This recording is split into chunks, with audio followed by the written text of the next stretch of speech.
Welcome back to the Political Theater, everybody. Thank you guys for joining me this evening, wherever you guys may be tuning in. If you guys are coming in on X, YouTube, Substack, Rumble, thank you guys for being back here with me on Monday. We've got a lot to talk about, guys. It was a busy week last week. We didn't have as many shows last week as we had planned because the website that I put up, it turns out to be a whole lot more work than I thought it would. But everything looks like it is working, functioning, working well on there now.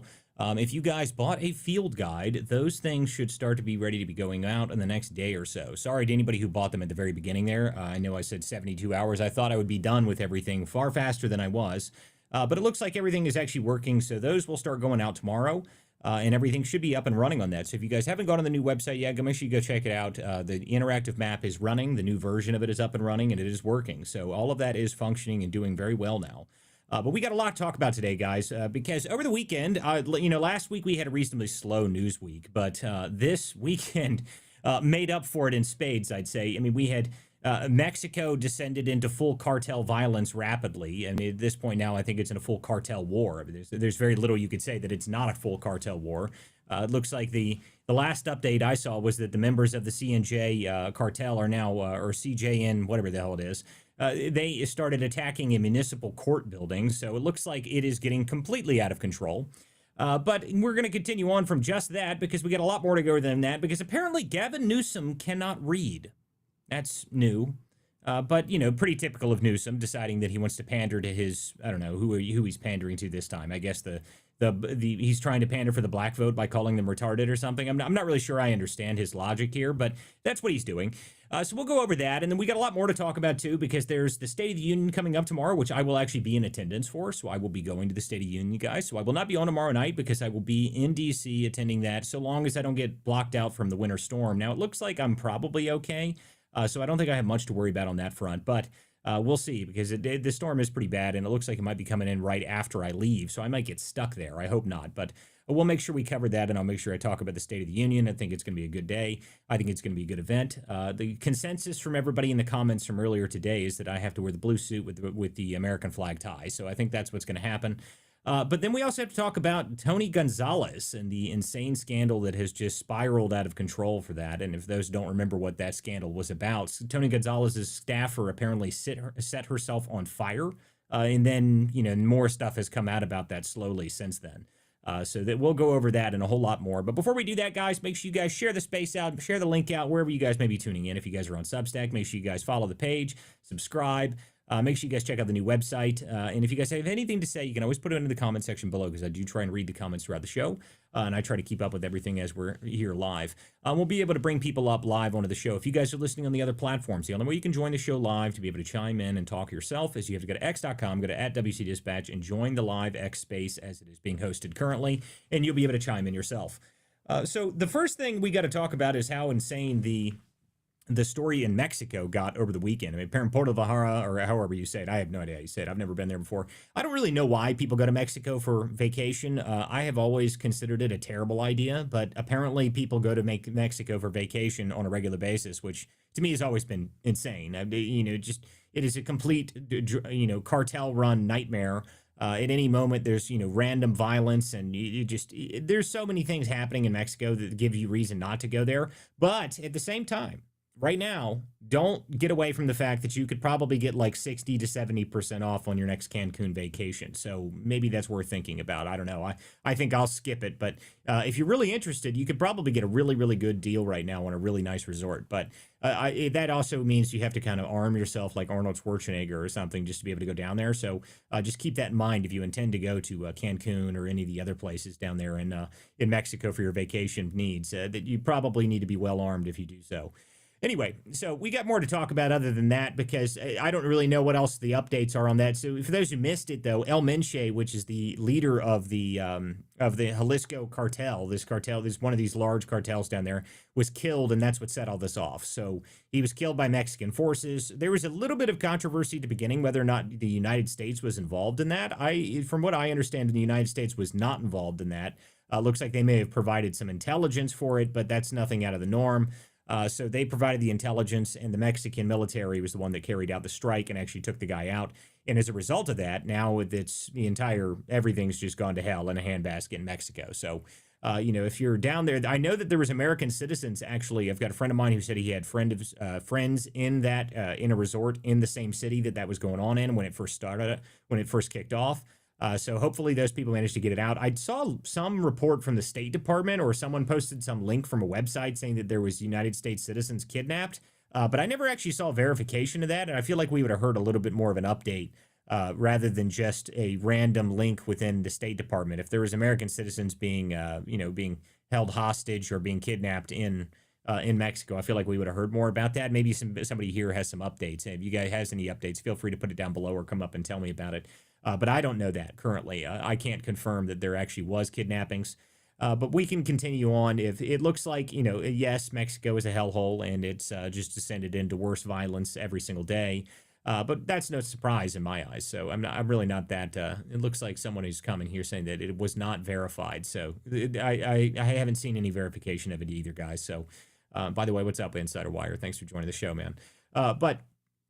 So it looks like the cartels are continuing to burn Mexico to the ground, and that's nothing strange in my eyes. But we'll see we'll see if there's anything that changes with that as it continues to spiral. But now that El Menche is actually dead, that's actually going to be a good thing in the long term. It'll actually be a good thing for the area. And it's interesting if you look at someone put up this great calendar earlier that I think everyone, if you haven't seen the post, it was fantastic, and it showed, January was what's his name from Venezuela. So we got him, and then the next month is El Menche. So what's next month? Are we just taking out cartel bosses left and right? Is that what the plan is? I'm here for it. I like the idea. Kill them all. That's what my thought is. Kill them all, take them all. I don't care what you do. I saw some crazy footage of what they were doing with the strike on El Menche's forces. It was wild. But they're also retaliating by blowing up, they're blowing up, the Mexican security forces and all sorts of stuff. So Mexico is in a full war zone at this point. It looks like it has not gotten better throughout the day today. So I assume that'll probably continue to spiral for quite some time before it gets any better than it is now. But back in the United States, we've got a lot more to talk about other than just other countries because, I'm more focused on America anyway. So, the more and more cartel bosses that get blown up by each other, who cares? That's the way I really see it. Kill them, make sure they're dead, then kill them again. That doesn't really matter to me. If we kill cartel bosses, I'm fine with that. It looks like Iran is also in the same process right now. There's, whether or not we're actually going to strike Iran, there's, our entire armadas over there now. So we'll see if anything actually ends up happening with that. The pizza tracker has been going off, claiming that there's going to be all sorts of stuff happening. But, we'll see if there's actually any real results that happen in Iran. But again, I'm, whatever they have to do. Kill them, don't kill them. I don't really care. So long as we don't put boots on the ground, I don't really give a damn what happens in other countries. It's not really relevant to me. I don't care if we blow up Iran. I don't care if Iran's on fire. Everyone talks about, the Iranian people. Oh, whatever. I don't care. I don't give a damn about the Iranian people. It doesn't mean anything to me. If they're gonna take over their own country, then do it. And outside of that, I just don't care. It's not relevant to me. It's not something I care about. It's not something I talk about or focus on because it's not my country, and I just don't care. All right, so let's go on to the more interesting story in my eyes, and that's apparently that Gavin Newsom cannot read. That is amazing.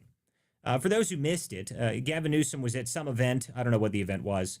But he was sitting there talking to a black guy, and he proceeded to say, I'm just like you. I got a 960 on my SAT. I can't read. What? It just, the pandering is one thing, but what the hell? I mean, just, do you think he pays attention to the things that comes out of his mouth? Like, is that something he does, or is he just randomly spew things? I mean, I don't know. I mean, it's just, the memes from this have been astonishing. They're amazing. They're hilarious. They're infinite, and he's never going to live this one down. I can't read. I even saw, my favorite one I saw today was the George Floyd. So instead of the I can't breathe, and they cropped his face in and put him on top of it. So that was fantastic, by the way. I would wear that shirt. That shirt's very funny. That was very, very funny to me. But the idea that we have a governor of a state who is willing to stoop to the low of telling people that he is unable to actually read is quite amazing. Quite amazing in my eyes. I've never seen anything like that, but that's the Democrats for you. And that's actually something I do want to really talk about a little bit this evening, because I actually put a post out, and this was talking about AOC, but it's relevant in the same context, is that the Democrats really have this problem with promoting mediocrity. They really do. They believe that the mediocre is good in some way, that they're okay with people that are lazy or useless or stupid or just not impressive in any way. And those are the people they choose as leaders. And that's a real problem for them. You know, the one thing I will say about Trump's administration, you can make lots of criticisms, and I have, but the reality is that Trump's people that he surrounded himself with are not idiots. Most of them are very smart people. Most of them are very competent people that are very driven to try and actually get things done. And the Democrats, their leaders are who exactly?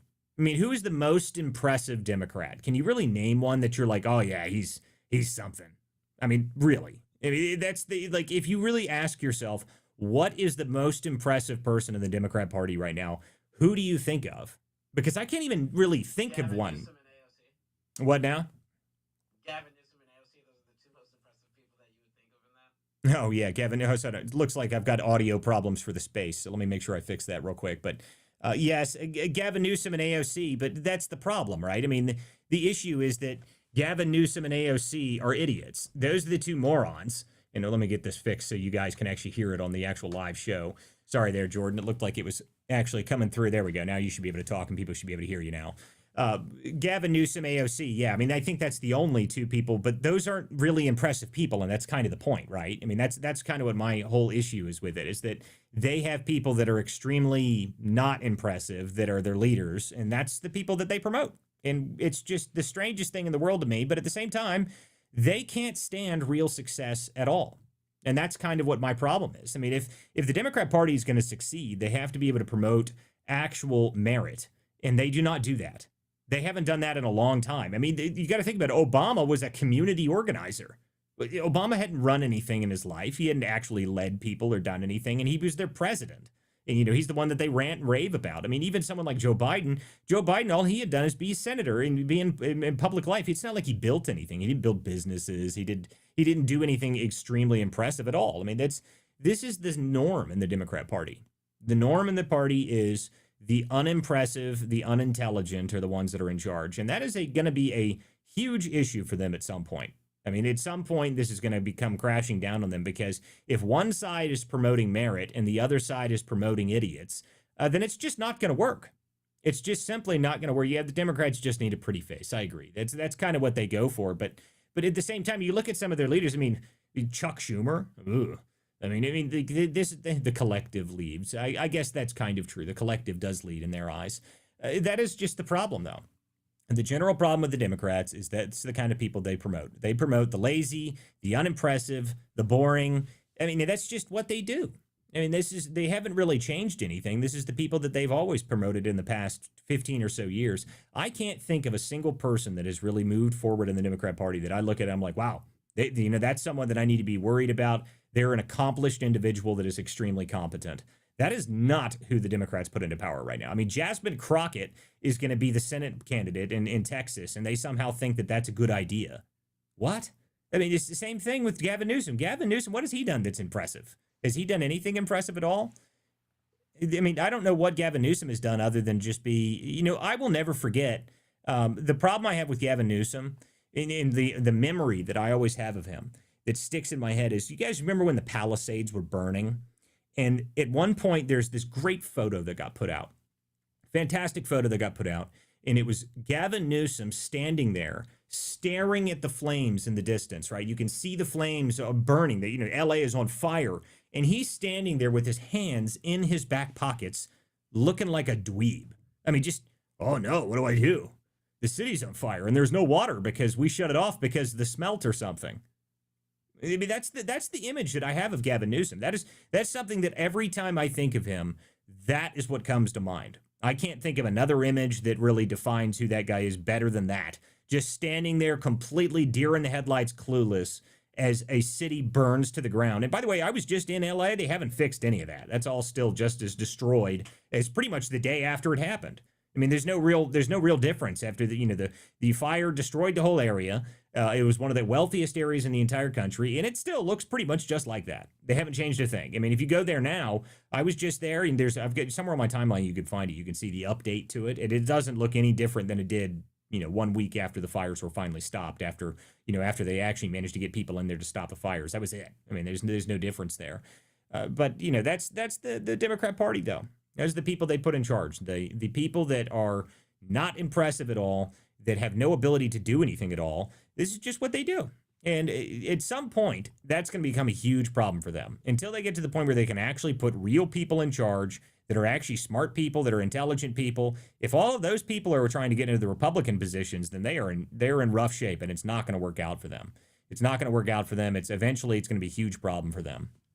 So anyhow, we can move on from that. But I think that was just amazing to me. Gavin Newsom cannot read. I really do want one of those shirts. I need to get one of those. I want to say what's up to the guys on the show, though. So Jordan, what's happening, my friend? And Jacktron, how are you guys? Doing well, man. Go ahead, Jacktron. Yeah, we're doing pretty good over here. Been doing a lot of testing. But yeah, there's just so much that's been really going on. I mean, we could talk. There's so many different things we could talk about. We could talk about this latest assassination attempt on the president, which of course nobody really in the media seems to even want to be talking about. We could also continue attacking Gavin Newsom, which I'm all here for. And I think there was another part of this. Are we talking about the little speech he gave at that in Georgia? I don't know where it was. I mean, to be honest with you, I saw the video and I was like, what the hell was that? I mean, it's just amazing stuff to me. Did you see the second thing he said about Kamala Harris? Did you see that? No, I didn't. What was the second The thing? man is everywhere but California. It's crazy. Yeah. So he said that nobody would know who Kamala Harris is if it weren't for Willie Brown. Oh my God. Did he really? That is amazing. That is just fantastic. It is the first time he has ever told the truth. Wow. Well, I mean, that's just fantastic because in that, you know what that means, though? That means that he's actually still concerned that Kamala is going to make a return, that she's gonna come back onto the scene, which is, God, I hope so. Can you imagine how great that would be if we get Kamala Harris as the ticket again? Like how funny that would be if we make a return of Kamala Harris and we get another round of that.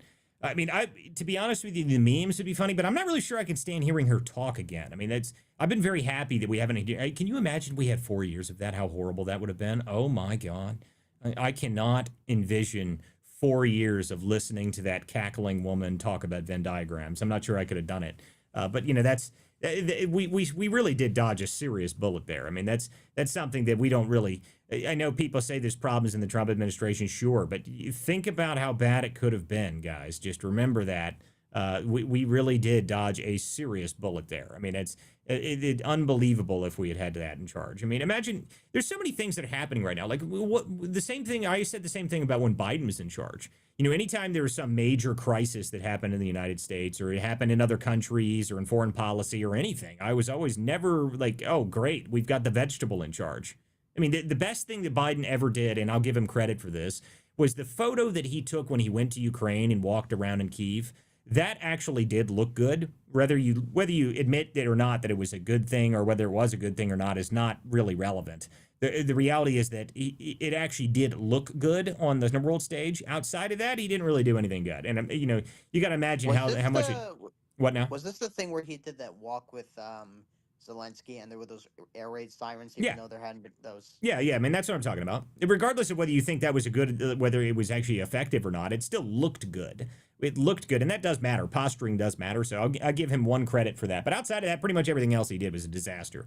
I mean, every foreign policy decision that Joe Biden made was essentially a nightmare. I mean, nothing worked out. I mean, even with Maduro, who we just kidnapped and, just took out of his bed at night, Maduro, he made a deal with Maduro to, if so long as they had fair elections, that then they would do an oil deal with them, and Maduro waited into the last week and then reneged on the deal essentially. I mean, that's like, okay, yeah, that's nice. So I mean, nothing that Joe Biden did worked out very well, but I mean, that's just what happens if you have idiots in charge. I mean, that's Joe Biden. Imagine if you had Kamala Harris. Imagine if Kamala Harris is in charge and what just happened in Mexico happened right now. Like, imagine if there was American citizens that were actually kidnapped. What do you think Kamala Harris would do? I mean, really? I mean, just be honest. What would Kamala Harris do if American citizens were in jeopardy somewhere? Would she have any ability to have any real action? I mean, this is a woman that the people have seen the parody TV show called Veep. It really is like that. I mean, I think they could have modeled the show after her. It might actually be based on Kamala Harris's life because there are photos of Kamala Harris sitting in the vice president's office playing solitaire. I mean, that's. I mean, I wish I was joking, but that's actually true. I mean, they didn't give her anything to do because she couldn't actually accomplish anything. And these are the people that she's the current front runner according to polling. I mean, there's a bunch of people that I talk to that they say that there's no way she's going to make it. I'm like, sure. And yeah, we'll see. I'll believe that when I see it. I'm not sure that it's even possible to convince people in the Democrat Party to not vote for people. I mean, I think that Jasmine Crockett, they thought that she wasn't going to make it on the ticket down there. She's going to end up being the Senate candidate in Texas. She's going to lose. These are the people that they promote. I mean, I guarantee you AOC is about to run for Senate, though. She's going to take Chuck Schumer's spot. So I don't think there's any question about that.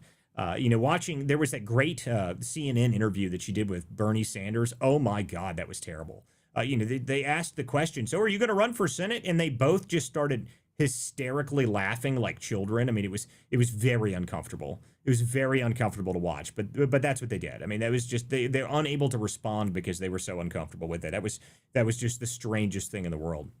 But the next thing we want to talk about this evening is the State of the Union. So the State of the Union is coming up tomorrow. I will be going to the State of the Union, even if I have to drive down, whatever I got to do to be there, I'm going to show up because I was invited, so I'm going to be there. I'm looking forward to it. I know that a couple of my other friends are going to be there. I think George Santos said he's going to be there. I think that, what's his name? Matt Van Swold is going to be there. So I've got some friends that are going to be there. I'm looking forward to it. This will be the first time I've actually attended. So I'm very much looking forward to going to the State of the Union. I think it'll be great. I'm wondering, though, what are the odds? What are the betting odds? I'm sure there's like a Kalshi market or something for this. Did they bring ping pong paddles this year? Do you think they do that this year? I mean, I know that was not really a State of the Union last year when they did that, but do we get ping pong paddles this year? What do we get? Maybe we get banners or signs or air horns this time. Like maybe they get the little clown honkers and they honk. No, there's gonna be theatrics for sure. People are gonna scream. They're gonna get their clip for their election. It's gonna be good. Yeah, I mean, that's what I'm we've wondering. We've already seen them boycotting a lot of them. Like, we have Adam Schiff boycotting. Like, thank God nobody. Oh, no. Adam Schiff isn't good. Dude, I love every time Adam Schiff makes a video. You guys follow the account Rican Memes on X. He is probably one of my favorite meme accounts out there. He does like these videos where he just takes Adam Schiff's neck and extends it like a long, so he's like a bobblehead. It's very entertaining. But I love those videos. Those are fantastic. But just no one cares if Gavin Newsom, or I'm sorry, if Gavin Newsom, Adam Schiff, who cares really? Same person. If they both go, I mean, like, does it really matter? If they either of them go to the State of the Union, no one cares. I mean, no one cares at all. No one cares if they show up. I'm looking forward to it, though. I think it'll be great. I think, regardless of what people say, this Trump administration has been one of the most effective administrations in actually pushing forward anything in history. I mean, it's been amazing to watch. I do want to mention that obviously the United States won the gold in hockey. That was fantastic. Now, there's a only problem with that is that a significant amount of people in Canada, apparently the MAID website, which is the assisted dying, that website crashed shortly afterwards. Shortly after we won the hockey game, that website was down for a full 24 hours, and that's unfortunate. I mean, when we want to make sure that the Canadians are accommodated in all of their insane needs. No, I'm joking, but I mean that is actually an issue. If you guys don't know that, 5% of Canadian deaths in their entire country are now due to assisted death, which is just unbelievable. If you don't believe me, go look it up yourself. I mean, it really is something. It is truly a crime against humanity what they're doing up there. It's almost as bad as China's organ harvesting. Well, I mean, I don't know if you can say it on the same level as China's organ harvesting. Speaking of China, by the way, did you guys see that Anthropic announced today the DeepSeek and a couple of the other models that exist out there have been trying to steal their data? That was interesting today.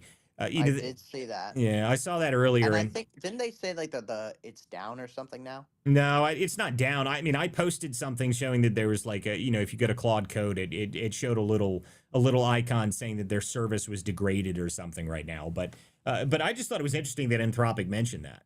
That they made sure to call it out. I mean, Anthropic, what they've done over the past, I don't know, month or so has caused such an uproar because they're going to essentially delete entire sections of the software industry. I mean, at this point, and I mean, Jordan is well aware of this at this point with some of the stuff that we've been up to here recently. They really are going to have a major effect on the software world. They just announced a minute ago that they know that Claude can go through COBOL code, which is, it's old code that was designed specifically for financial transactions. I think it's essentially IBM or Intel's entire business model. I mean, I saw some chart earlier that they lost 15% out of their entire net value in 20 minutes after their blog post went live, which is, I mean, that's something else.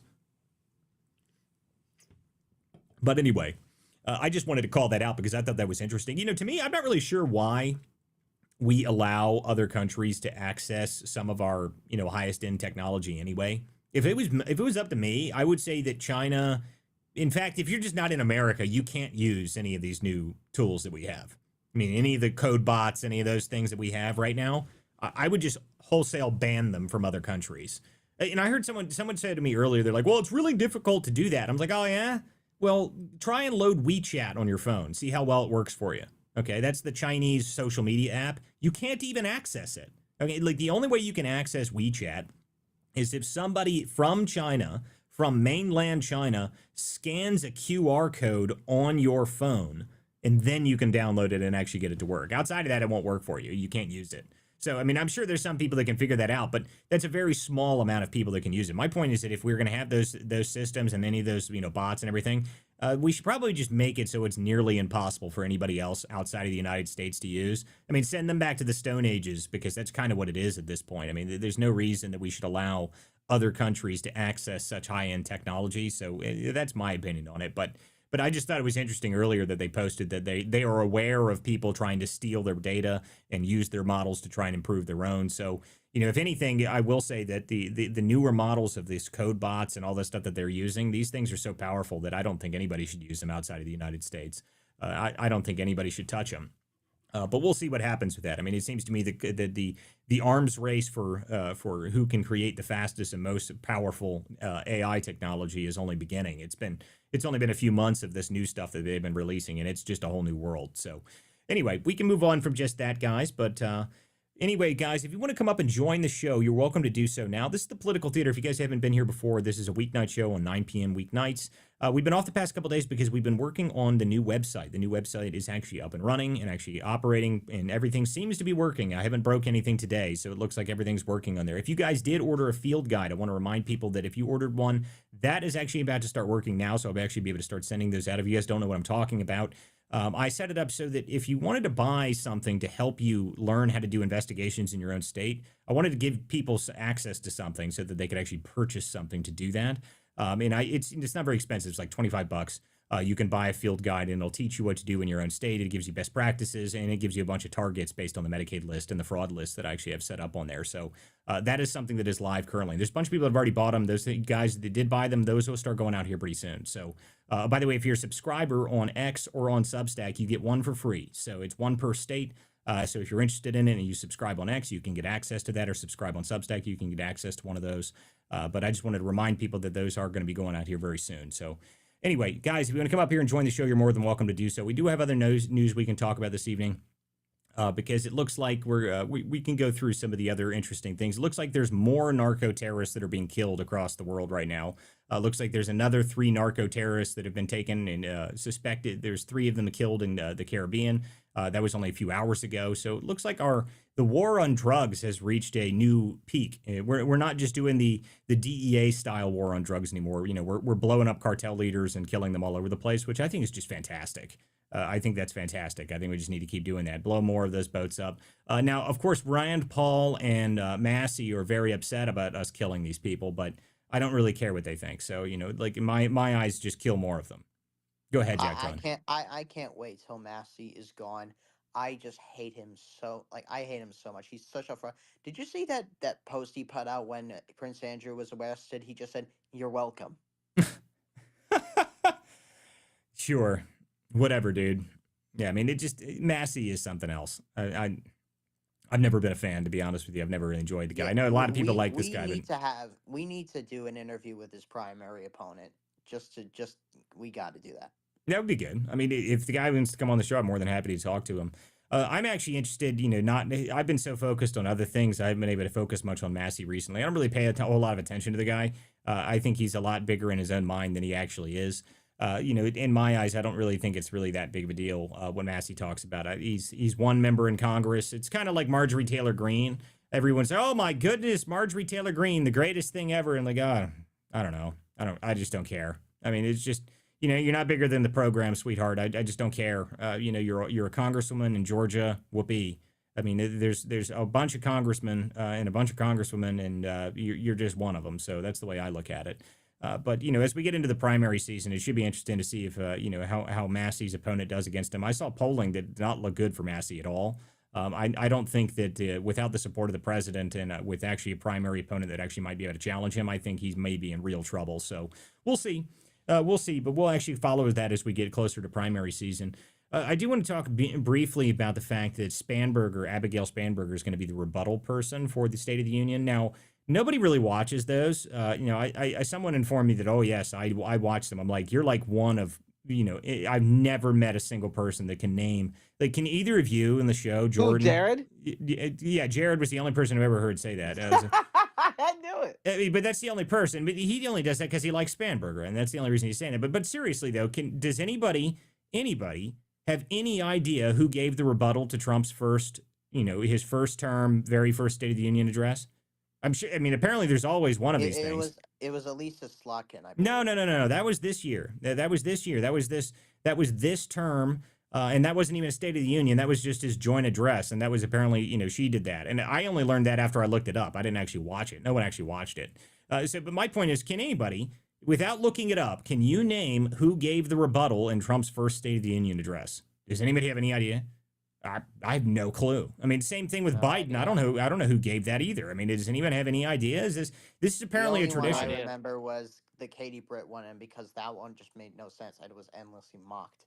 Well, see, I don't even know that one. Like, I mean, everyone, I have no idea who gives these things. Like, SNL did an entire bit on it where Katie Britt, and she was being portrayed by Scarlett Johansson. They just mocked her relentlessly for it. It was like, I don't even know where she was going with it. It was just kind of tell some kind of personal story.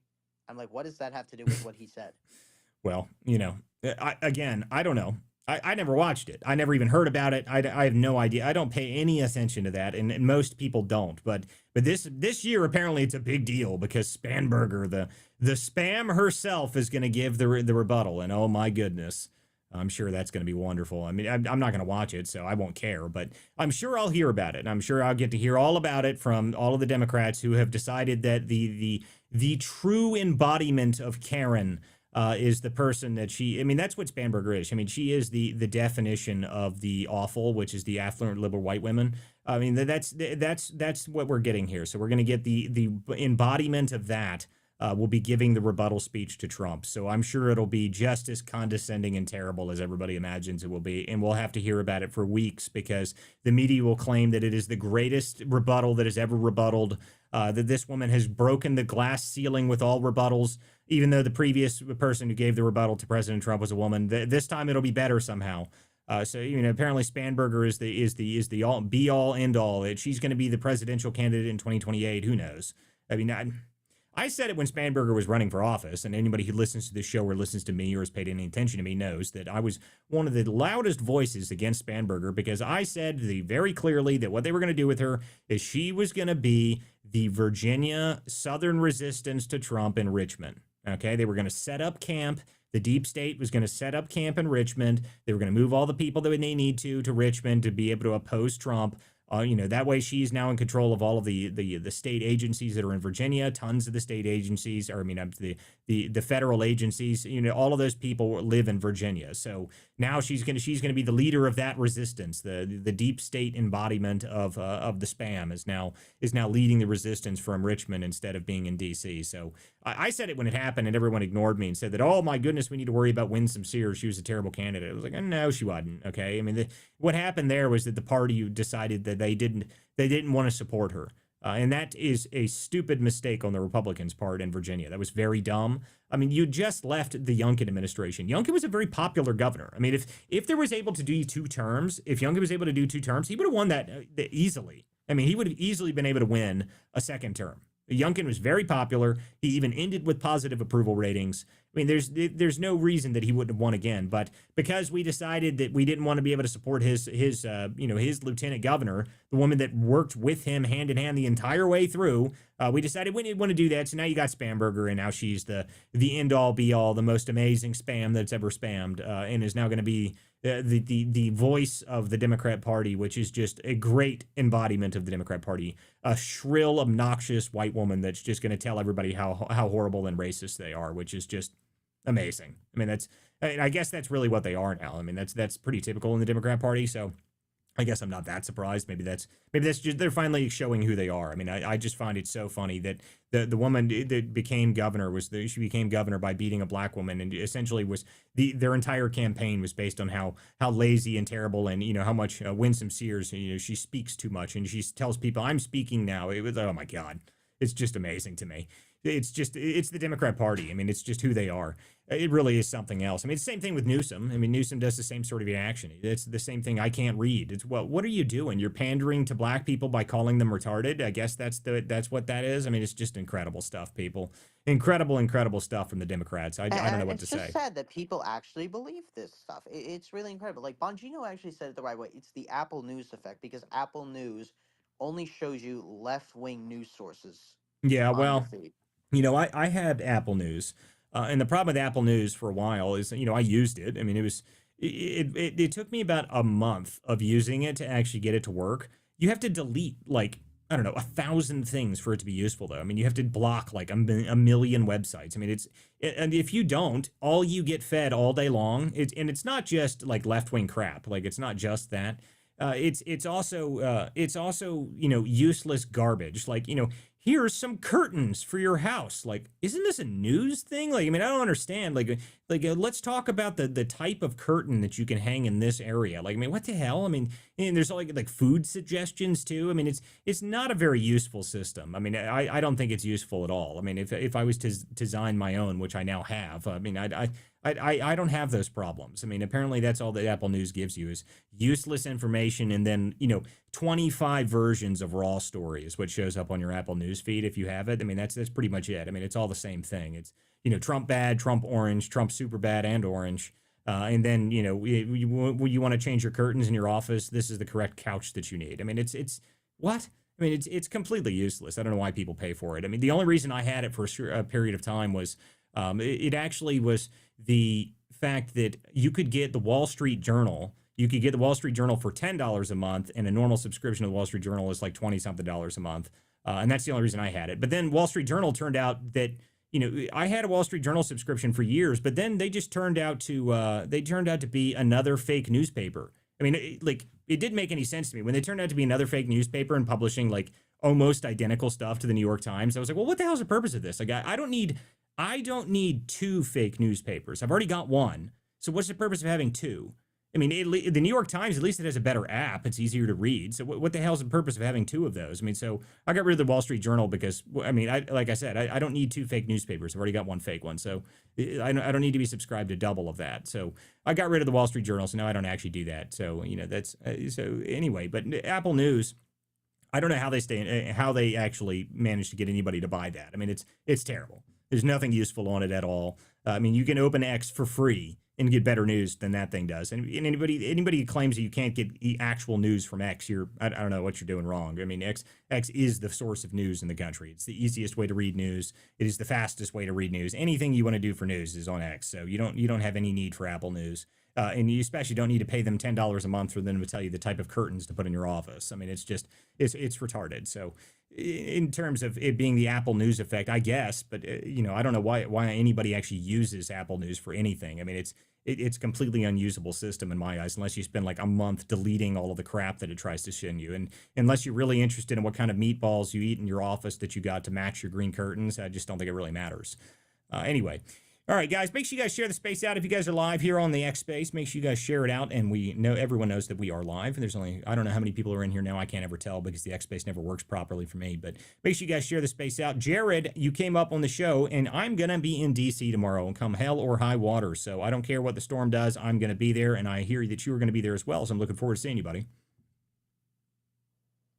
Yeah, for sure. I'll be there tomorrow afternoon. So just text me when you're in the area, and we'll get lunch or something. Um, yeah, I mean, I've been watching a few updates on the winter storm. That's been crazy. Yeah, no It's kidding. like here in Virginia. Yeah, here in Virginia, we got like not even an inch. It was just snowing last night here in the Hampton Roads area, and then it was like morning. It was just like a wintry mix. But New York, like 20 inches. Walter, did you see that? Yeah, Like yeah. Central Yeah, Park, I it's got crazy. 44 here. You got 44 Oh inches wow, of and, snow. and you're Holy in Philly, right, shit. Jordan? Yeah, we got like 3-4 feet, bro. Jesus, dude. That's Crazy. crazy. But we were ready for it though. Like they were plowing and like salting immediately. Oh yeah, Like well, what happened to as Mom soon as it started. Dami? What happened to Mom Dami? He was telling people that they were going to have two forms of ID to shovel snow. Did you guys see that? That was amazing. That was a great story over the weekend. You know, you need to be very well identified to shovel emergency snow. It was in Jim Snow 2.0. That's right, Jim Snow. That was very funny. I Was loved that that. actually? Yeah, What? did that turn out to be true? Yeah, Was yeah, that was 'cause, true. That was put out by their a friend of website. mine. Oh wow, yeah, I haven't seen that yet. Someone It's sent me ridiculous. that. It was ridiculous, dude. I mean, I was just like, what? Like, you need two forms of identification to be able to shovel snow? Like, you would think you would just give shovels out for free. Like, I mean, just anybody who wants to help shovel snow, just come on out. I mean, I don't know. I just thought it was that was a very funny story. But no, I didn't know that they got that much snow. I haven't been paying a whole bunch of attention to it. I've been too busy. But Yeah, I New did Jersey, see. like Atlantic City to like I saw parts of Boston like got slapped. That I did see. Boston got hit with 2 big storms. Yeah, I saw Boston. There's a video somebody put out from outside of their porch in Boston. It looked like a hurricane, but snow. I mean, it was hell. I mean, it looked crazy to me. So, yeah, I know the Northeast got hit pretty hard. It looks like a lot of this stuff is going to clear up, though. So I don't know. It looks to me like my flight's going to be okay. I don't think I'm going to have any issue getting in. Even if I have to drive down, I will. But you know, I'm supposed to fly out early in the morning tomorrow to get down there, and I'll be in early, Jared. So I'll show up around 7 or 8 in the morning. So whenever I get down there, I'll shoot you a text and we can hang out and get lunch or something. Maybe we'll go to the club or something. So go to the Capitol Hill Club or something for lunch. So we'll figure that out. Yeah, I would say though that like all the snow, like New York has school tomorrow, so I was like, really? Like my cousin, because she sent me she's like a TikToker, and she sent me a text, and she was like, oh, we have school tomorrow, and you have to go. I'm like, okay, well, good luck going to school. And like, but New York is so used to that. It's like even when I went to school here like years ago, they was like add um, they would just like add time to the school day, or they would even do Saturday school. So it's just so interesting seeing New York City students trying to get through the you know 19 inches of snow. And I don't care what the sun does. I mean, 19 inches of snow, it's gonna at least take 2 days to Yeah, melt. my Right. So older brother, he went to school up in upstate New York in Troy. And at one point he texted me. He said, "We just got 11 feet of snow," and I was just like, "What the hell? Like, what do you do with 11 feet of snow? Like, I mean, what is it like a problem? Like, are there like serious issues as a result of that?" He was like, "Oh no, I mean, they've got tunnels underneath the whole campus that he was going to for school, so everyone can still, you can still get around and do things because that's how it's designed." But to me, I hear 11 feet of snow, I'm like, holy shit! Like, I mean, is that a problem? Like, that's terrifying. I mean, there's 11 feet of snow. It feels like you're digging out for months. I mean, I saw that great video of the big storm that happened a couple weeks ago or a couple months ago in Russia. I remember there was like 20 something feet of snow, and there was people sledding from the top of their apartment buildings. I was like, oh my god, like, dude, Jesus, man, like that is something I've never even experienced. I don't know what that much snow looks like. It just sounds like a disaster in epic proportions to me, but apparently it's not that big a deal for some places. But yeah. So speaking on the Washington thing, it's obviously it's going to be a huge week in Washington because obviously you have the Clintons obviously coming in, testifying to.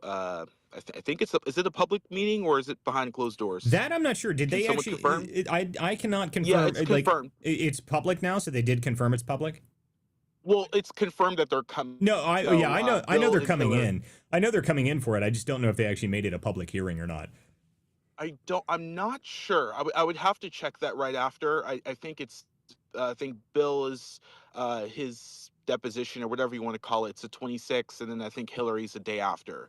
So that's also big news as well because you have I think Ro Khanna just saw a tweet from him, and he's bringing a few of the Epstein survivors It's important to call them survivors and not victims. And it looks like other members of Congress are as well. So that's going to be just very interesting. Also, it looks like Hakeem Jeffries is, putting out memos to his caucus warning to be, cohesive, to be, act like you got some damn sense, because we've seen in recent years, obviously with Marjorie Taylor Greene, who was the gentleman from Texas last year, the Oh, older guy wasn't with it the Al cane. Green? Al Green, right? Al Green, Yeah, yeah, he's just with the yeah, cane. He just he's just looking retarded. Yeah, that was terrible. I was taking bets yeah. earlier, That Jared. was I was taking bets earlier, Jared, on whether or not the ping pong paddles would make a return this year. I hope not. That was the dumbest thing that the Democrat Party ever did. They were so memeable. I mean, just like little black ping pong paddles that everybody could just take and immediately put text over top of. Like, I don't know how anyone thought of that. That was so stupid. But I do hope they do it again. But I don't think they will. So that was. But I am wondering what the theatrics will be this year, because there'll be something. There'll be some theatrics of some kind. Somebody will make a scene so they can get on. They can get their 15 minutes of online chatter. I mean, that'll happen. So. if I'm a betting man, I'm going to tell you from what I'm hearing is that's not going to happen. I mean, I do think you might see a point where you see Democrats walk out mid-speech, but I don't think you're going to have like any interruptions. I think, honestly, I think the message Democrats are sending: let Trump be Trump, right? Like Trump's already the reelected president. There's nothing that you can do. I don't care if you guys wear pink, wear gold, wear green to try to like send a message or something. You know how like they do the color coordinations. Mm-hmm. Um, so yeah, I think the message right now is let Trump be Trump, and just not even have blocked down from the Capitol, where you will have the counter programming, where you'll have several journalists, and I'll be in that area meeting some folks. So that's going to be interesting. I think Jim Acosta, Don Lemon, I think they're doing some town halls just a half mile from the Capitol, and then there's a few fundraisers as well. So, and I think it's like up to 29 Democrats now are going to skip the speech altogether. But I think what the Democrats are going to do, they're going to probably walk out mid-speech. They're probably not going to interrupt. Um, at least that's coming from their leader, Hakeem Jeffries. But he doesn't. I mean, Pelosi has more power than Hakeem ever did, because that's just how she is with Well, her I mean, caucus. But you've heard me talk about that before. yeah, The one thing about Jeffries is that I don't care what people say. Nancy Pelosi was a far more effective legislator than sure. Hakeem Jeffries ever has been. And in my eyes, I would say that Ro Khanna is probably a more effective legislator than I think that Jeffries is. He's got a big head, and I just don't. I've never really thought he was that interesting, to be honest with you. I've never saw him as the true leadership in the He's party. just not a smart person. Well, I mean, I don't know if you could say, I mean, he may be smart or not. That doesn't really matter to me. I just don't, he doesn't have the same, he just doesn't have the same ability. I mean, Nancy Pelosi had that place whipped better than anybody else in history. I mean, that's just true. I mean, you can claim whatever you want, but she was very effective at what she did.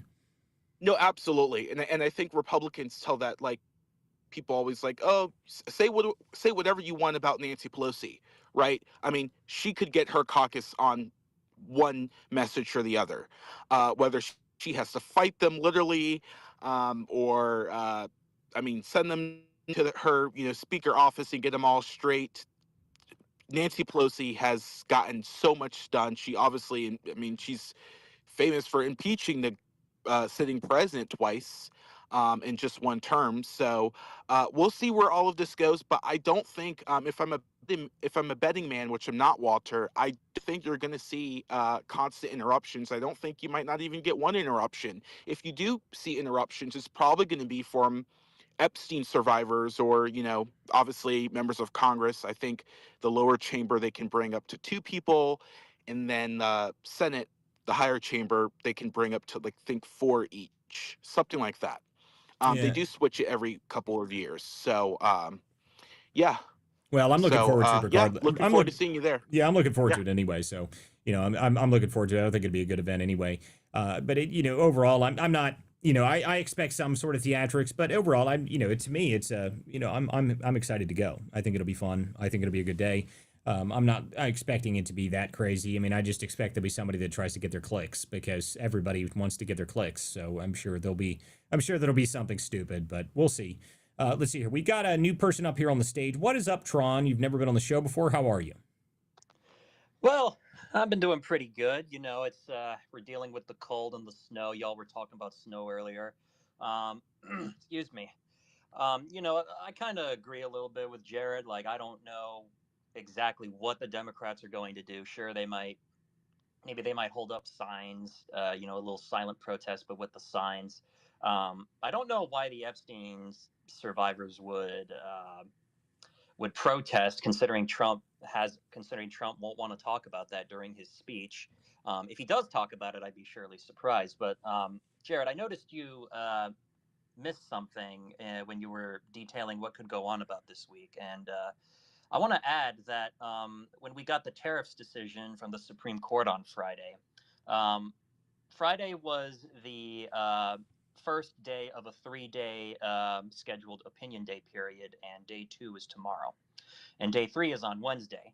So we could potentially see a much bigger case come out tomorrow or Wednesday, such as maybe Louisiana v. Calais, which, if you're following the redistricting battles like I am, that will be probably the biggest nuke you will ever see thrown into this.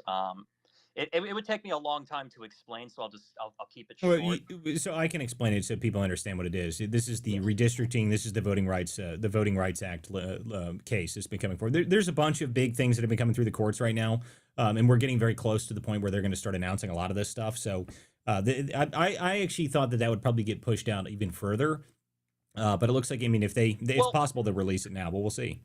Yeah, well, Calais is also a re-argued case, and re-argued cases tend to get decided before June. Like, take Citizens United, for example. That was a re-argued case, and they released it in January of 2010. So if I'm a betting man, I'd say it comes before June. And there's also other news out there.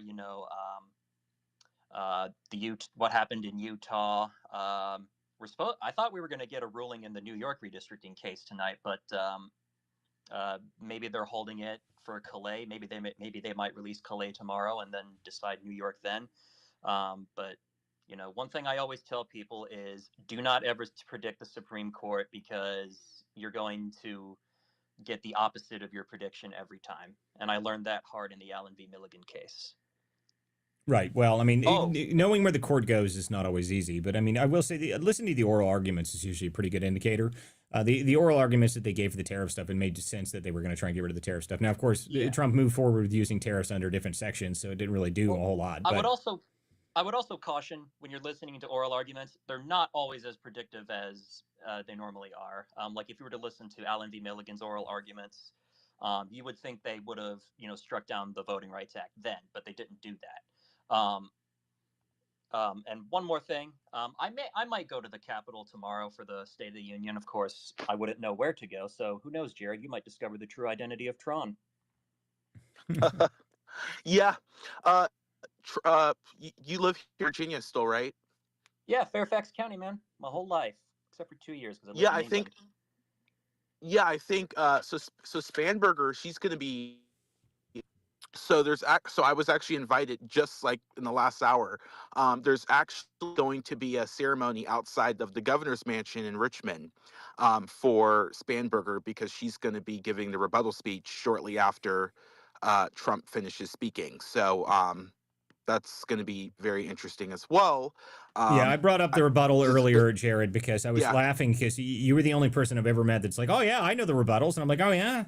Who the hell knows anything about the rebuttals? No one pays attention to those. I mean, and I asked the question, does anybody have a single clue who gave the rebuttal in Trump's first year in his first State of the Union? Does anyone know? I don't. I think First year. I think it was. This is kind of what my point is. No one watches this stuff.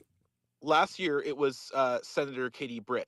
right, of No, Alabama, last right? year, this past year was Slotkin when she did it for it wasn't really a State of the You're Union, so right. I It guess was that's true. Slotkin. But Oh, and you're by the way, and right. I only know that by the way because we were talking about it. I was like, was there one after the most recent? This is the problem with this. No one pays attention to that stuff. I mean, no one watches Technically, that like, wasn't the State of the Union. This is the It was a first one. joint. Yeah, It was yeah, a I'm joint aware. address to I'm aware. It was a Congress. joint address, but I mean that's whatever. They treated it as a State of the Union. It's the same deal. I mean, but they gave a Yeah. rebuttal to it, and no one watched it. And yeah, I mean, this is what my point is. No one watches those things. Like no one watches the rebuttals. Yeah. So Well, there is a difference because the Constitution actually requires there to be a annual address to Congress for the State of the Union. Now, Donald Trump, he has skipped the joint address to Congress a few times before. I think at least once in his first term because of some reason. So, but the State of the Union, it's required. It's not like they yeah, I'm could aware. give it or they I'm aware. can't. I'm aware. Yeah. I'm aware. Anyway, Here's the thing. but hold on, The guys. first- Hold on. We got other people that are joining the show, so you guys don't chime in. By the way, if you guys don't realize, we are actually live on multiple different areas. We're not just live here on X Spaces. So if you guys are listening on other platforms, if you want to chime in yourself, you got to come to x.com, go to @WC Dispatch, and you can join the show, chime in yourself. Let's see here. I got Jacktron with his hand up, and then Jermaine came up here. So I want to talk to Maine too. So what's up, Jacktron? All right, so this is just something that's come out today that I just need to get off my chest. Have you been seeing now what Candy is doing now? Oh God! Listen, Candy old Candy.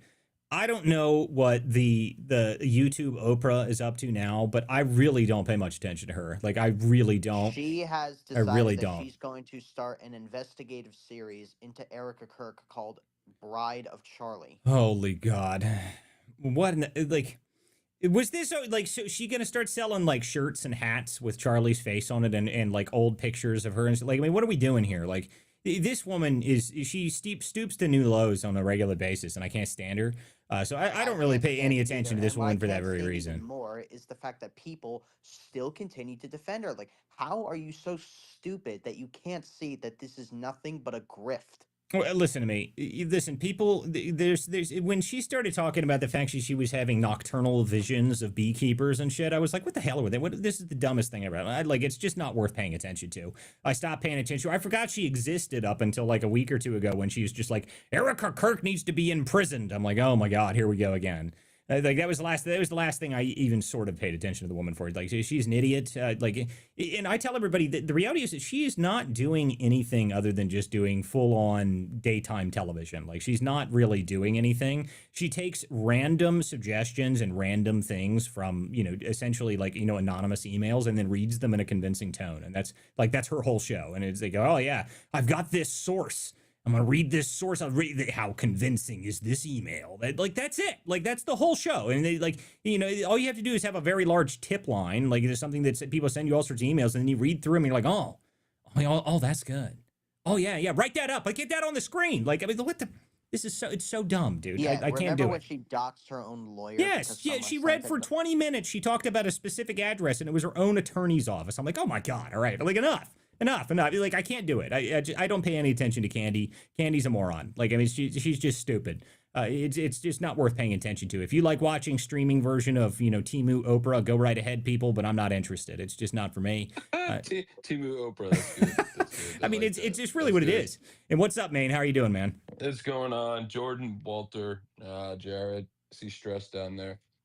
Yeah. So being the political nerd that I am, the first Trump State of the Union, which was in 2018, because new administrations don't give State of the Unions in their first year. They've only been president, a month or so. So in that first year, they don't give that. So they call it like address to the nation or a joint session of Congress. But the first rebuttal in 2018 was by a Democrat who was no longer in Washington, and that was Congressman Joseph P. Kennedy of Massachusetts, the redhead there, who ended up challenging was it Markey?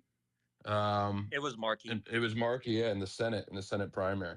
Oh, So that's wow. who gave the first one. That's who gave the first one. But yeah, nobody cares, right? Yeah. If you're making news because of your rebuttal, it's because you did something dumb. And the two that come to mind are Marco Rubio drinking his water, right? And then my favorite one of all time was Bobby Jindal. If you remember Bobby Jindal coming onto the screen and saying, good evening and happy Mardi Gras, that was one of my favorite ones because he was rising star at the time. But yeah, listen. So usually you'll start getting leaks of excerpts of speeches typically the night before. I've heard chatter that there's some stuff coming out now.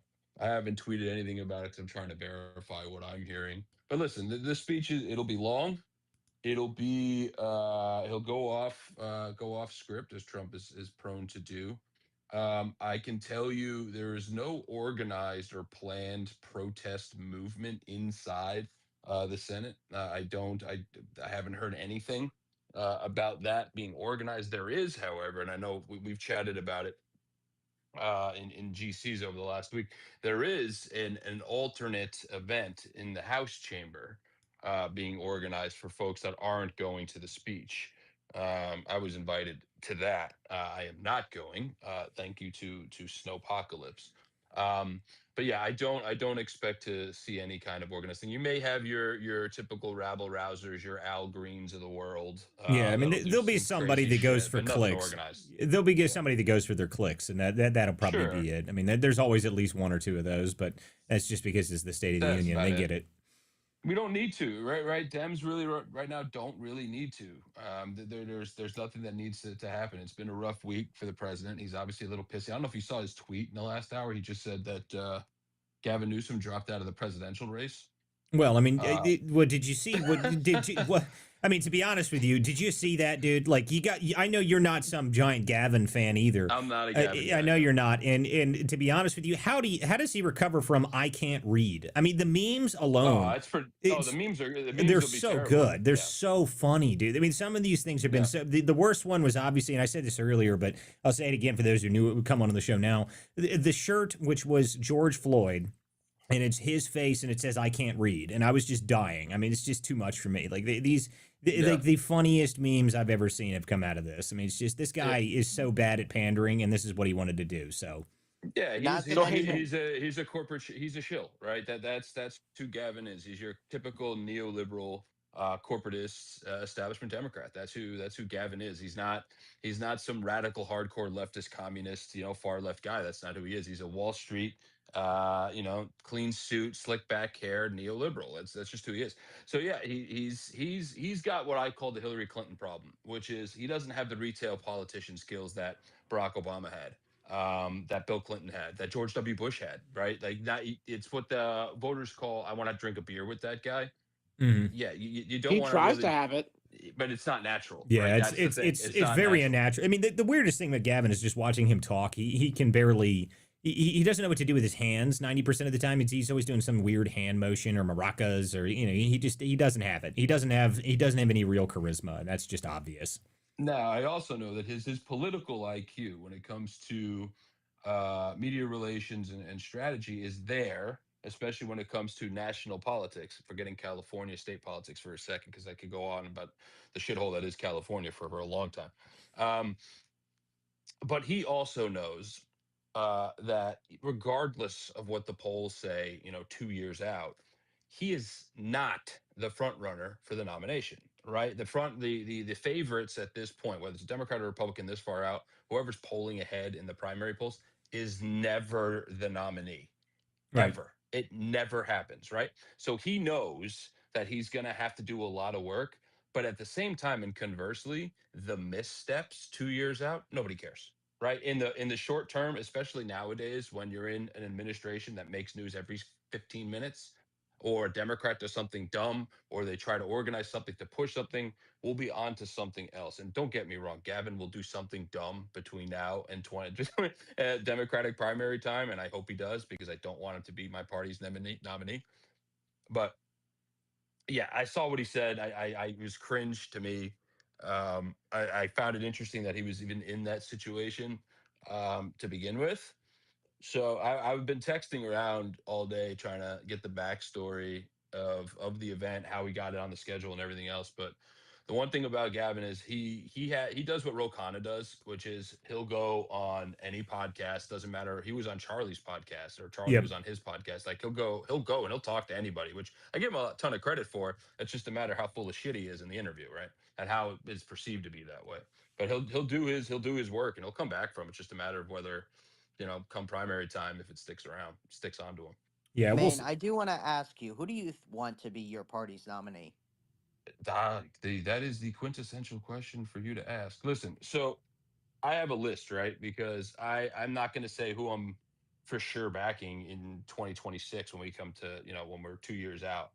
But I have said, um, I believe if the Democratic Party is to be taken seriously as a 2028 contender, that the person that is the nominee for president of the Democratic Party has to come from outside of Washington.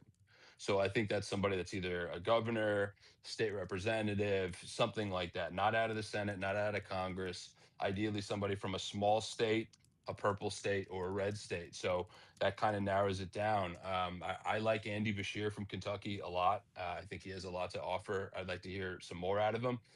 He's a little milquetoast and a little boring, I think, to the public, but I think that's an interesting dichotomy because we've had a pretty eccentric president so far, and maybe that's something that the American people are looking for, is somebody that isn't in the news all the time and just basically doing the job. I think he's interesting. And we'll see where it goes from there. But Bashir right now has been my consistent at the top, but I want to see a little bit more from him.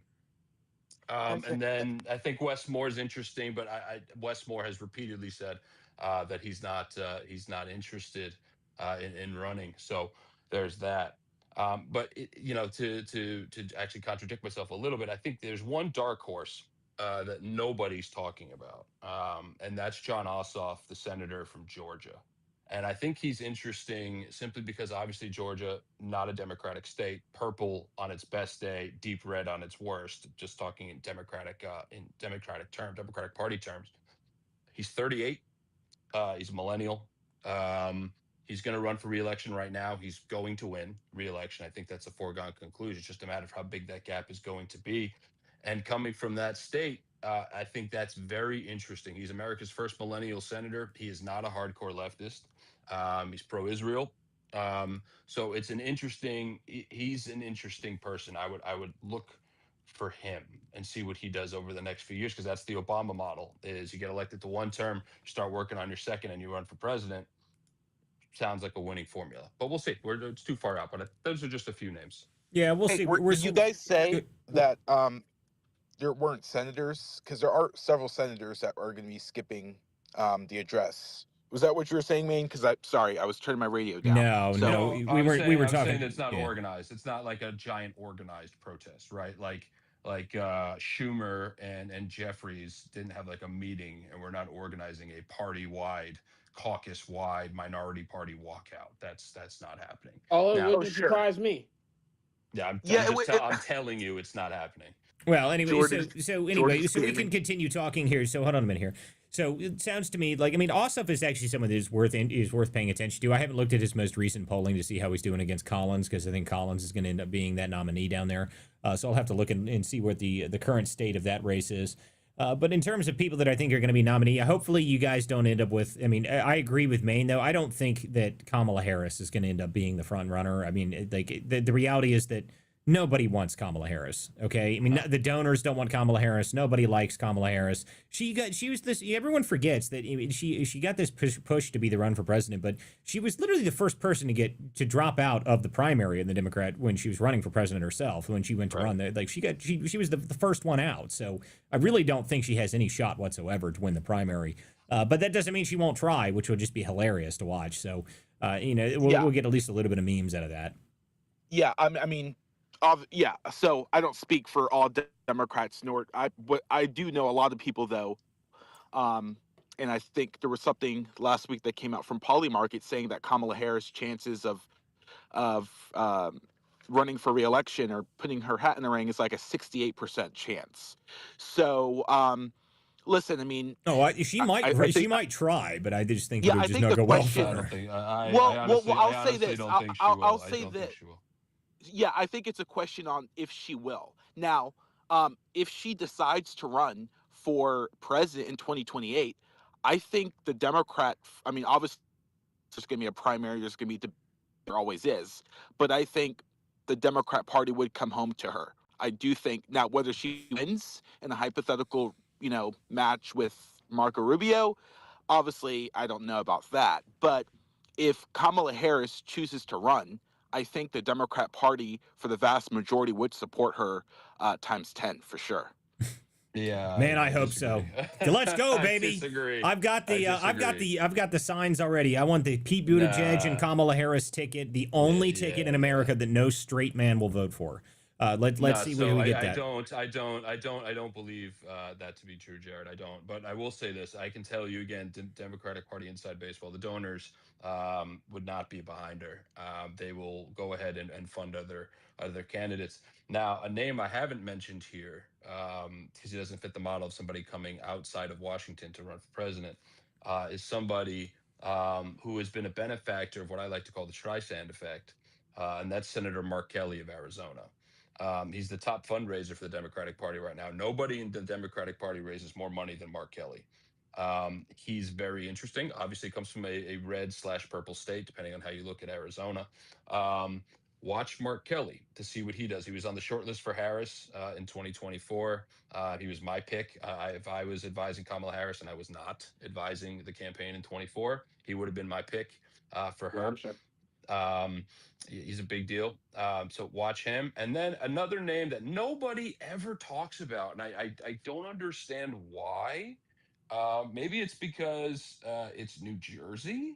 But Phil Murphy is an interesting name I've heard thrown around because he raises money. And then a name that nobody knows, and that's Governor Josh Green of Hawaii. Watch him too, because these are all guys that are pretty middle of the road. They're not hardcore leftists or liberals, and they're tied to big donors. But I do not believe two things. I don't believe Harris is going to run, nor do I believe that if she were to, which would be a mistake, do I think the donors or the party would get behind her. I believe you guys know this, and I've talked to you guys privately about this. I'll say it here in a space. In 2024, the only reason Kamala Harris was the candidate after Joe Biden stepped away from the campaign was because we had no other choice, right? The FEC laws are very, very clear that all that money that was raised by the Yep. Harris and Yeah, I mean Biden the campaign could all of only the go money. to her. Yeah, There was exactly. no choice. All of the money that Joe No Biden choice. raised, all of the money that Joe Biden raised had to be used. I mean, that's Sure.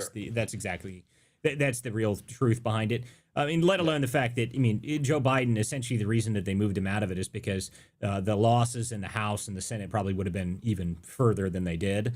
Exactly right. Which is probably the only real reason that he was forced to drop out. Now, I'm not even convinced that Joe Biden himself dropped out. I think someone just stole his notepad and wrote that note and put it online, and they were like, "Oh, look, he dropped out," and he was like, "Huh? When? Last week?" Joe Biden had no idea. He didn't even know where he is Yeah. now. Well, he No, did no, yeah. because there was a video. So again, Joe Biden is, yeah, I mean, he should be in a nursing home eating, yogurt and like milkshakes, sure.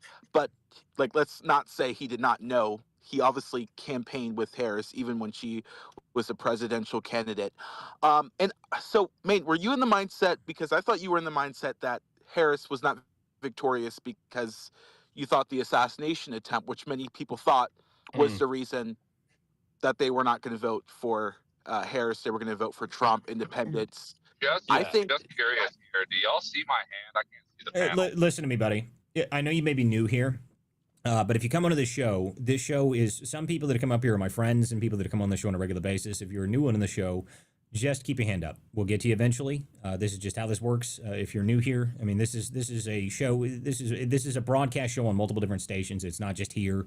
Okay, like we're streaming on multiple different platforms. So go ahead, guys. Continue what you're saying. We'll get to you in a minute, whoever you are. I can't see you on the screen. It's something Gilliam or something like that. So we'll get to you in a little bit. So continue what you guys are saying, because I don't know. We haven't really discussed this in a minute, but the obvious reality is that if your comment, Maine, is that the reason Trump, it was a foregone conclusion the moment that the assassination attempt happened that Trump was going to win. That was obvious. I disagree with that. Yeah, so I think it's Why? a multitude of reasons, right? You've heard me say this before. It's like someone called it's a mainism. Multiple things can be true at once, right? So Butler may not have been the reason, but it most certainly helped put Trump over the top, right? I think the immigration stuff was brutal. There's I think maybe you guys heard this week. It'll be out sometime next week. There's an autopsy report coming out from inside the Democratic Party about the Harris campaign, and her position on Gaza was a reason why a lot of Democratic voters stayed home. You're going to hear about that. Wait. Hold on. Are you saying that there's going to be the tell-all book that I've been waiting for it to come out It's about her not a campaign? tell-all. Damn it, man. It's not a tell-all. It'll be just Listen an to me. autopsy I report am from the start of the waiting for season. that moment that the Inside Kamala Harris campaign in tell-all book comes out. I will pre-order that thing, dude. Well, I will if you pre-order know- that. Like, I mean, that is Well, my if crack. you know how this works, you're just as much of a political gadfly as I am, and all of you guys in here. You know when that book, if that book's coming, you know when it's dropping. It's going to happen. Man, I better get a free in copy primary if season. It'll it's be in written by primary you. season. It'll be in the primary season, but I don't have any inside information. Yeah. I mean, it would be primary season, and I can't wait, dude. I will pre-order that thing. Listen, the greatest article that ever came out about the campaign was actually I think it was 2 or 3 days before the actual election. Okay, and it was the New York Times. And there was a New York Times ran article. Not many people saw it, but it was a really interesting article, and it was about a group of Kamala campaign volunteers that met in a Dunkin' Donuts to try and save Pennsylvania. And it was the funniest article I've ever read. They were like, there was no supplies in any of the campaign offices. No one had done canvassing. Like, we had nothing. There was nobody around to do anything. Yeah. So we tried to do canvassing on the east side of Philadelphia. It was an unbelievably hilarious article. I was just like, wow, what the hell was happening in that campaign? I've told you guys this before privately, and I'll say it in here. The campaign was feeding out really bad data, internal polling. And Walter, you and I have talked about this before about internal polling. Sometimes they put that out there into the public to keep motivation and GOTV, get out the vote operations at high warp speed, right? They don't want to don't want to hit morale, right? So they were pushing that out there. Much of the data didn't make sense to any of us, but we pushed it out there, and it is what it is. I knew personally that things were bad when they brought in David Plouffe and they brought in the 08 team that I worked with. When those guys came in at the very end to try to do it, that tells me that they knew they were behind and the internals were shit and they were trying to pull off a miracle. And by the way, they almost fucking did, right? Like, this whole campaign was a crapshoot, right? As soon as Biden dropped out of the race, we weren't going to have a primary as much as all of us wanted it. We weren't going to have one. We knew we were up Schitt's Creek. Other than the money part about it, I still wonder if a jungle primary had actually happened for you guys. I wonder how that would have gone. Because that would have been interesting, but I mean, it would have been crazy at the convention, just an open convention. That would have been wild. But at the same time, I wonder how that would have turned out. I mean, that might have actually produced something interesting outside of Kamala Harris, who is just simply uninteresting. I mean, I don't care what people say; she's just not a good candidate. Here's the crazy thing: I've talked about this on calls before. Cause we play this because we're all political nerds in here. It's 10:17 on the East Coast on a Monday. What would that have looked like, right? Who would have emerged? Yeah, that's what my thought is. Democratic primary, right? Would it have been Gavin Newsom? I don't know. Yeah. Would it have been Gretchen Whitmer? I don't know. Would it have been Pete Buttigieg? Probably not. Would it have been some crazy outsider like, I don't know, Jon Stewart? Well, see, right? that's what I'm saying. Who would it have been? Yeah, it would have been very interesting. And like in an open primary, when's the last time that even happened? It's been a long time since something like that's even happened. I mean, that's something that would have been very interesting. I just wonder how it would have turned out. And that's sort of the same thing that I wonder about, the upcoming primary for the Republicans. The one thing I've said this many times, is I actually think it would be better for the Republican Party if instead during the primary, instead of Trump backing a specific candidate, like backing Vance or backing Rubio, saying, nope, I'm not backing either of you, duke it out, and then I will back the final candidate, like whoever managed to do it, because it's a good thing for the party to do that regardless. That way you actually have a primary. I think it's a better reaction. I think you actually get somebody who knows how to build a coalition and get people to vote for him. That's what primaries are for. So I've said that a couple times. I thought that would have been a much better idea if when we get to primary season, the Trump just says, okay, whoever the front runners are, I'm not going to get involved in the primary at all. I'm just going to watch. And then whoever the winner is, then I back them 1,000%. And then I help them These with primaries are going to be nasty. Well, that Republican primary is going to be wild. It's going to be the more intriguing, I think, simply because, Democratic primaries are always a shit show. If you go back to what the stage looked like post-Bush, right? Mm-hmm. You had a, double open primary. There were like 28 people on fucking stage in some of those early primaries on the Democratic side. But, what's interesting, what I hear about, because eventually it's going to come down to Rubio and Vance, right? Unless you get an outsider that comes out of there, whether it's Youngkin or somebody else, right?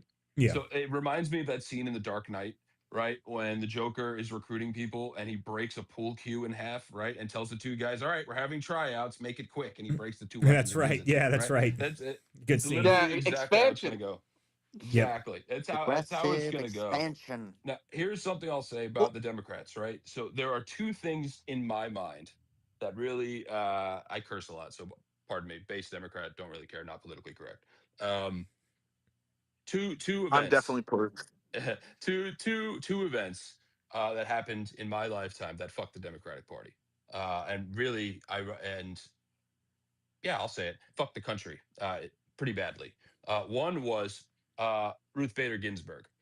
And I love the late, great Ruth Bader Ginsburg. Ruth Bader Ginsburg stayed on the court way too fucking long. And she was approached several times about picking her own successor, all this kind of stuff, and she dragged her feet. And we saw where that went. So that's number one. Number two, Joe Biden. I have mad respect for Joe Biden. I love Joe Biden. I would have ran through a brick wall for him in 2016 if he would have ran. That a deal was made. People stand by handshake agreements, and then of course when Bo died, he wasn't going to run. I was part of the draft Biden movement in 2016. Full disclosure. And when I say Joe Biden, I mean he didn't stick to the plan. And the plan was in 2020, one term. He made that oral promise to people in the Democratic Party. He said it himself after winning the nomination, and then again after winning the presidency, that he was going to serve one term. If he would have stuck to that and said one term, and we had a primary process, a real Democratic primary process, whether the vice president would have been the nominee or not. Maybe her role in government is different. Her role in the vice presidency in Biden's government is different. Who knows what would have happened? But Well, those two and you know events well just are as well as I major. do. You know just as well as I do, Maine, that a lot of people say that Joe Biden's an idiot. Listen, Joe Biden, if you guys have never even had any idea who the guy was prior to his vegetable state, because he did become a vegetable. But the reality is that back in 2016, Joe Biden was the most effective politician most people knew.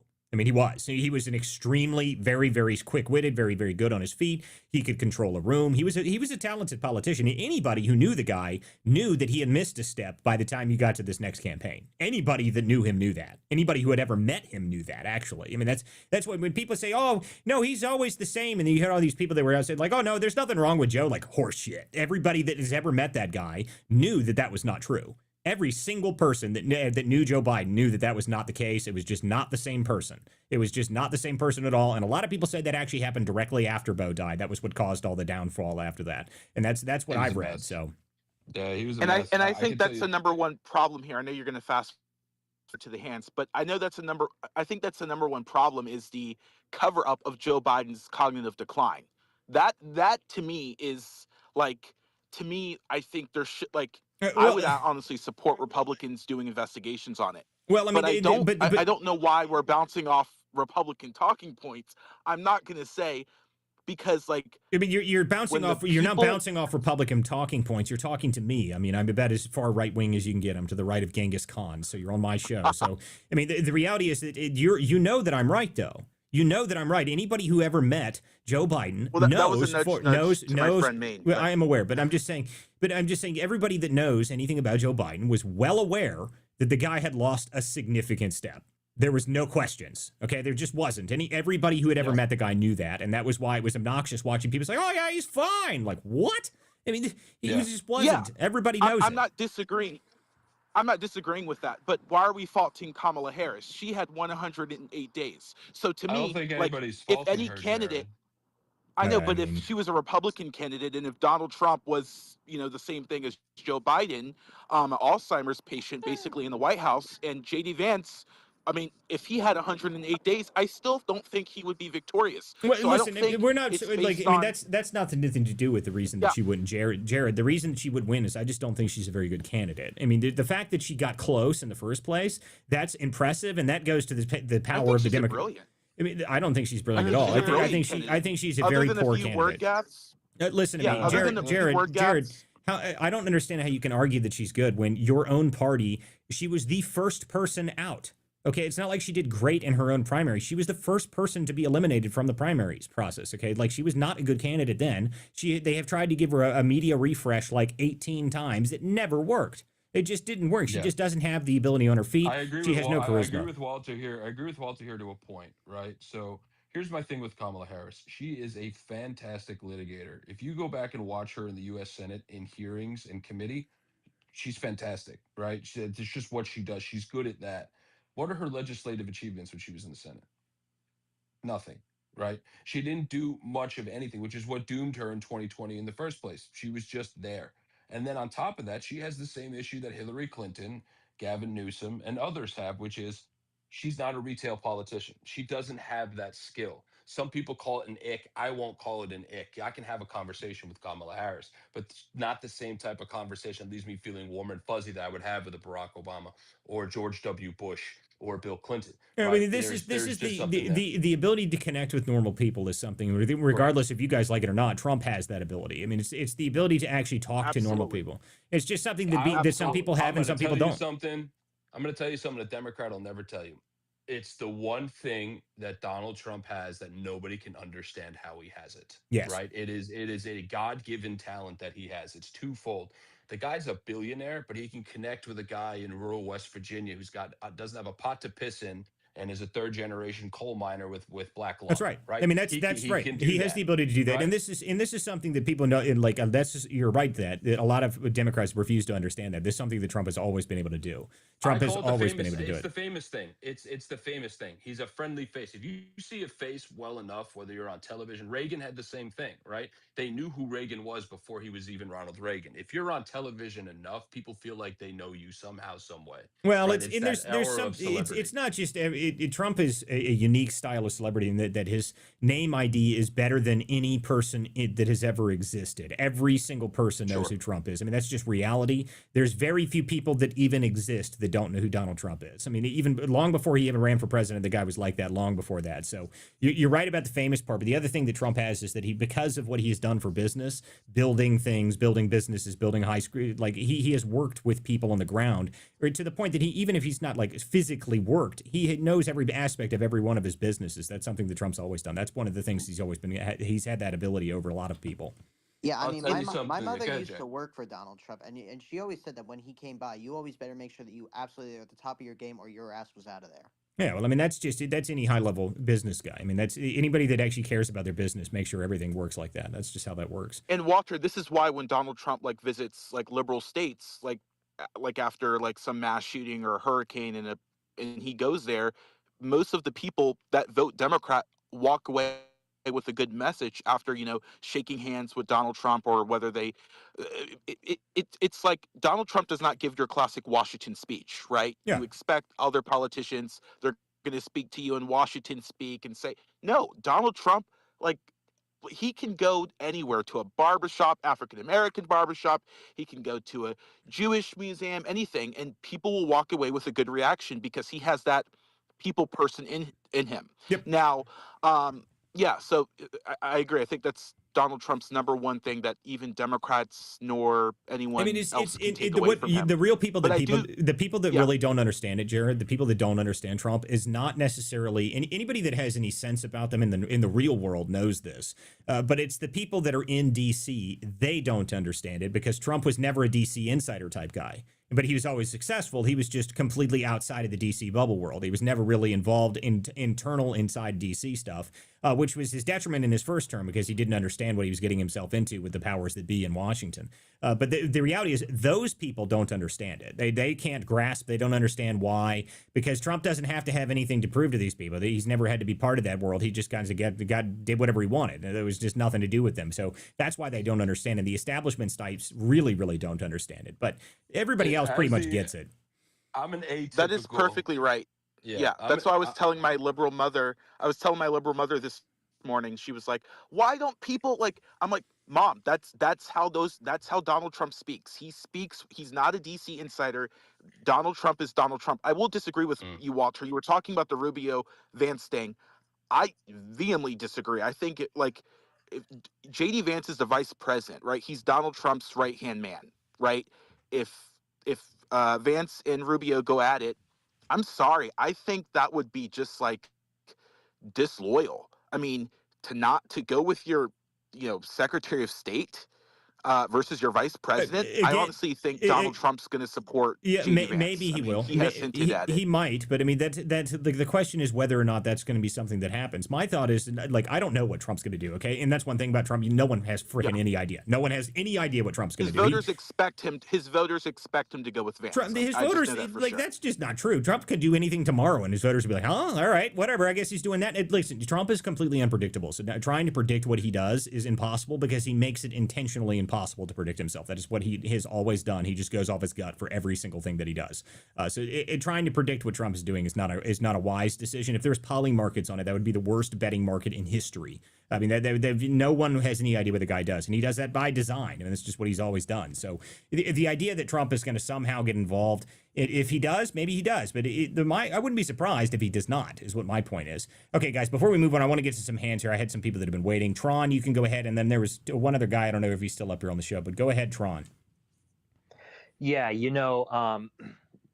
I would think that, JD Vance would also have that kind of like people thing a little bit because, he grew up in, in a small little like town in the state of Ohio. I will say this about JD Vance. This is one of the reasons I think he's actually going to do well, is actually because of that very purpose right there. JD Vance actually knows a hell of a lot more about the Midwest and the Rust Belt area than anybody else. He is a folk hero out in the Midwest, okay? Like, if people don't understand how popular JD Vance is in Ohio and places like this, everybody loves this guy.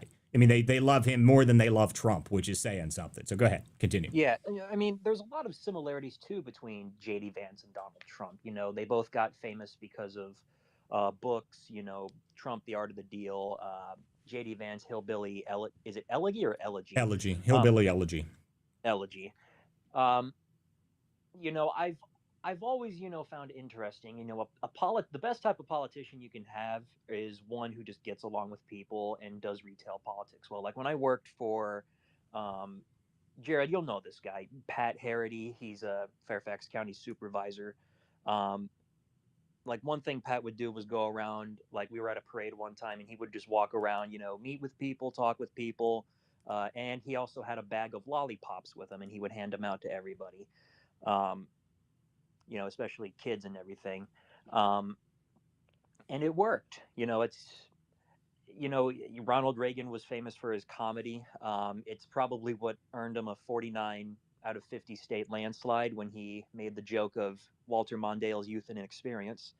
Trump at times, you kind of can't predict what he says. Like I think it was Maine that said that earlier, or somebody else. But you can't predict what he does. Like I wouldn't have predicted he would have pardoned Henry Cuellar when he did that. I thought he had a stroke. I just could not believe that because it would have been probably an easy pickup of his seat, and he essentially just screwed the pooch on that. I think he thought. Criminals scratch the back of other criminals. Yeah, okay. Whatever. Well, I think it's honestly. I think Trump honestly thought. I think somebody put the thought in his head that if he pardoned Cuellar, the Cuellar would have switched parties to keep a seat. I honestly think that's Whoever exactly put that what it was. I think you're right. They need to get kicked out. I've also. Well, Maine is 100% right because Trump. I'm sorry to cut in, but Maine is 100% right because Trump put a post out on Truth Social. He was like, "Why has Henry Cuellar not even switched parties yet?" And so, yeah, you're definitely right on. I think probably Stephen Miller, which we know is our co-president, and our friend up here, Walter. My Why God. would Stephen Miller do something like that? Can't be that stupid. Stephen Miller. Anybody who thinks Stephen Miller is stupid has not been paying very much attention to the guy. Anyway, we need to continue through hands real quick here, guys. Okay, Stress Gilliam, you've been trying to get in here for a long time. What's up, dude? Well, good sir. Several things to go over. Nice to see you guys. By the way, I followed Jack and Jared in here. Well, not Jack, Maine and Jared in here. I saw them. Figured it'd be a good conversation. So 3 parts based off of the conversation so far. First is a question. Why, when Gavin Newsom makes a blatantly racist comment, is it considered an oopsie or a mistake by all the Democrats? Oh, he just flubbed. He was trying to pander, instead of saying, no, he was being flagrantly racist to a room full of black people saying, I'm dumb like you. That's the question I had for the panel. If anybody wants to The take question we covered this before you came in here. But everyone already said that was like insanely stupid that he already did that, and I've already said that the memes are fantastic. The memes from this are just never ending. I'm so excited about the memes. They've been very entertaining. So I don't think even I anybody. was just here the, for that part. even just the, Just hold on a moment here. I don't think anybody up here at all actually has defended that, even remotely. Just to be very clear, everyone has pretty much been like, "Yeah, that was real dumb on his part," and it was just very funny to me. I like the T-shirts actually. There's my personal favorite. I like the I can't read T-shirt, the one that looks like George Floyd's face with Gavin Newsom on it. That's my favorite one so far by far. There are some even better ones, but they're not worthy of bringing up on here on the stage. So anyway, continue.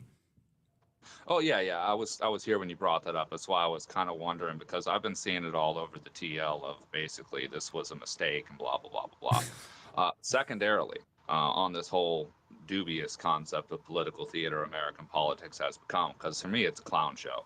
I honestly don't particularly think it matters who's going to be running in 2028 for the primaries, because I think we've already seen it, at least for me, from my perspective, and this is my personal opinion.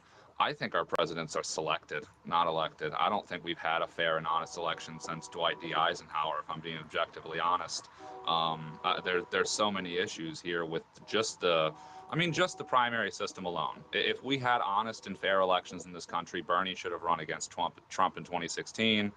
They, the Harris campaign, which you guys have previously discussed, if they cared about integrity, they would have said, oh, well, we can't have that $1 billion we've raised for Biden. We have to run a primary, because nobody, as you guys have clearly stated, nobody wanted Kamala Harris. I mean, the fact that she did as well as she did, it, to me, shows the wild and unfettered ignorance of the American people. Because Well, I'm a I disagree with you there. What it shows to me is the actual power of the Democrat Party to run a campaign. That's what it shows you. Even with somebody that had 108 days, they did pretty well. I mean, that's just the reality, that the Democrat campaign machine is actually well oiled and actually works. And ours has only essentially been effective because Donald Trump is a unique individual that knows how to run organizations better than pretty much anybody on the planet. Outside of that, we haven't had a very effective person that is able to run any campaign or run any real operation with the Republican Party. And the Republican Party without Trump on the ticket has yet to prove that they can actually do something without Trump on the ticket. So, Trump has the unique ability to bring people to the table to vote. And there's a whole bunch of people out there that only vote for Trump. They only vote for him. And that's a huge problem for people. And that's a huge problem for the Republican Party. And the Republican Party doesn't seem to notice that. For some stupid reason, the GOP establishment still lives in this ridiculously dumb little bubble that they've created for themselves, where they believe that they are popular. They are not popular. There is nothing popular about the GOP. I ask this question a lot. When you think about this, and I don't mean to hate on Mitch McConnell, because the reality is the guy's old at this point, and he already did the things that he needed to do to be successful and for his legislative career to be considered a very successful legislator. No one can argue that it was Mitch McConnell alone that essentially managed to get Roe v. Wade overturned. So you can argue what you want about the guy. That's just true. But the reality is, think about this now in terms of popular politics. Who likes Mitch McConnell? Who likes him? Do you know people that they talk about how much they like Mitch McConnell on a regular basis? There's nobody that likes this guy. Same with John Thune. Scott Jennings loves him. Listen, but Scott Jennings worked for Mitch McConnell many years ago. I mean, that's the reality is that, just think about it for a moment. If the Republican Party lives in this world where they think that somehow because Trump carried them over the finish line that they're popular, they're not. They're not popular. Right. And they live in this false reality, and they still don't believe it, because every politician is running for president, and they believe they're incredible, and they're the best thing that's ever existed. And when they win the election, they say, it was me who did it. No, it wasn't. Yeah. No, it wasn't. Yeah, I've said this to you, Walter, Jordan, and Jared, and other people. That's the biggest struggle of the Republican Party going forward. This is just an analyst hat on. This isn't me being a partisan. This is just political analytics here and electoral strategy, which is my area, this is the fundamental question of the Republican Party is, how are you going to win and keep your coalition together without Trump on the ticket, right? How are you going to run up those margins in those rural counties, right? When the Democratic machine, again, objectively, is more motivated and inspired now in 2026 than they were in 2024, right?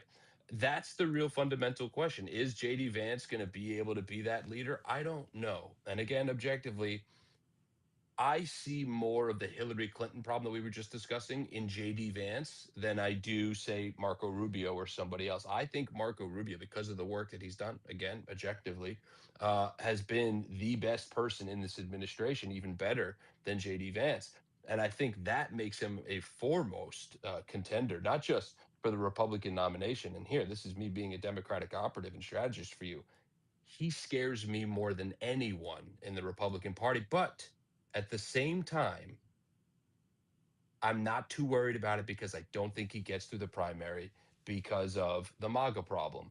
How does the Republican Party find a way to keep the MAGA coalition together and put together a coalition that can win in 2028? That's going to be the dichotomy that you're going to run into. Well, and that's what I want to see about the primary. And this is why I say, people wondering how the primary is going to go. I don't know how the primary is going to go. I don't know. And that's why I say that it would be a better thing in my eyes if instead of Trump backing somebody 100%, that they just let the primary happen to see who can build a coalition, because that's more important. Who can build a coalition and actually get people organized and raise money and do all that stuff?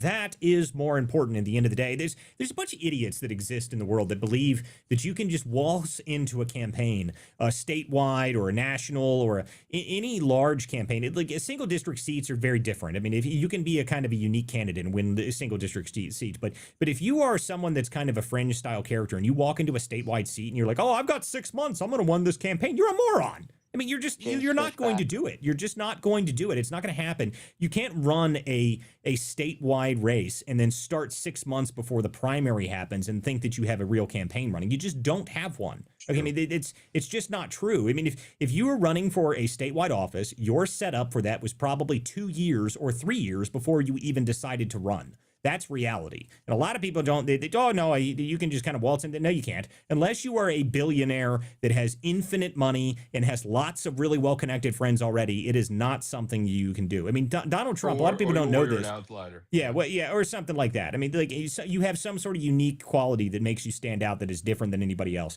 You've got something really special, but most people don't realize Donald Trump had been planning to run for president for like 15 years. I mean, he had intended to run for president. He was just waiting for the right moment and happened to get the right moment right at 2016. He saw an opportunity and took over the Republican Party. That's what's, it was not like it was something that just came out of nowhere. Trump had tried to run for president and thought about running for president many times in the past. He had planned it out. Everyone was just like, oh, Trump's just flying by the seat of his pants. It's bullshit, guys. He's a multi-billionaire who's been a successful businessman for his entire life. He doesn't just do things by accident. Okay, that's just not true.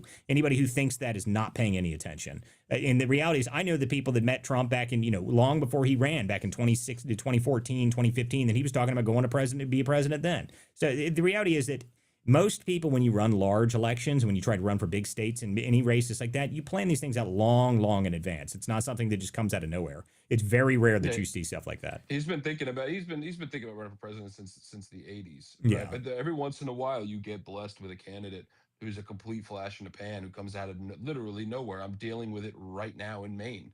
Right, a guy who's completely anti-establishment, running on a message the Democratic Party really hasn't seen been successful since Bernie Sanders in 2016. But sometimes that works. Now, I guarantee you, I can't pick up Graham Plattner and have him run in Georgia, right? I can't pick up Graham Plattner and have him run in Kentucky, right? I just can't, right? But that's the beauty. And this is, again, I'm going to talk about Democrat for a second. The Democratic Party is doing something I haven't seen ever. And it's why they're doing things the right way. They finally 100% decentralized, meaning you're seeing different types of candidates run in different states. There is no uniform. I get into arguments with Democrats about this and Republicans about this all the time, which is, who's the leader of the Democratic Party? What's their platform? Don't need one, right? Basically, everything now is so decentralized that the candidates are building their own identities and their own basis of facts, their own personal narratives, and their own platforms. The whole point the Democratic Party is right now, their entire platform is win seats. Win seats, win seats, get to the majority after 2026. And then you take that new coalition of people that got you there. That's where you start to build your platform. And out of that is when a leader typically emerges, right? That's the beauty of being in the opposition in this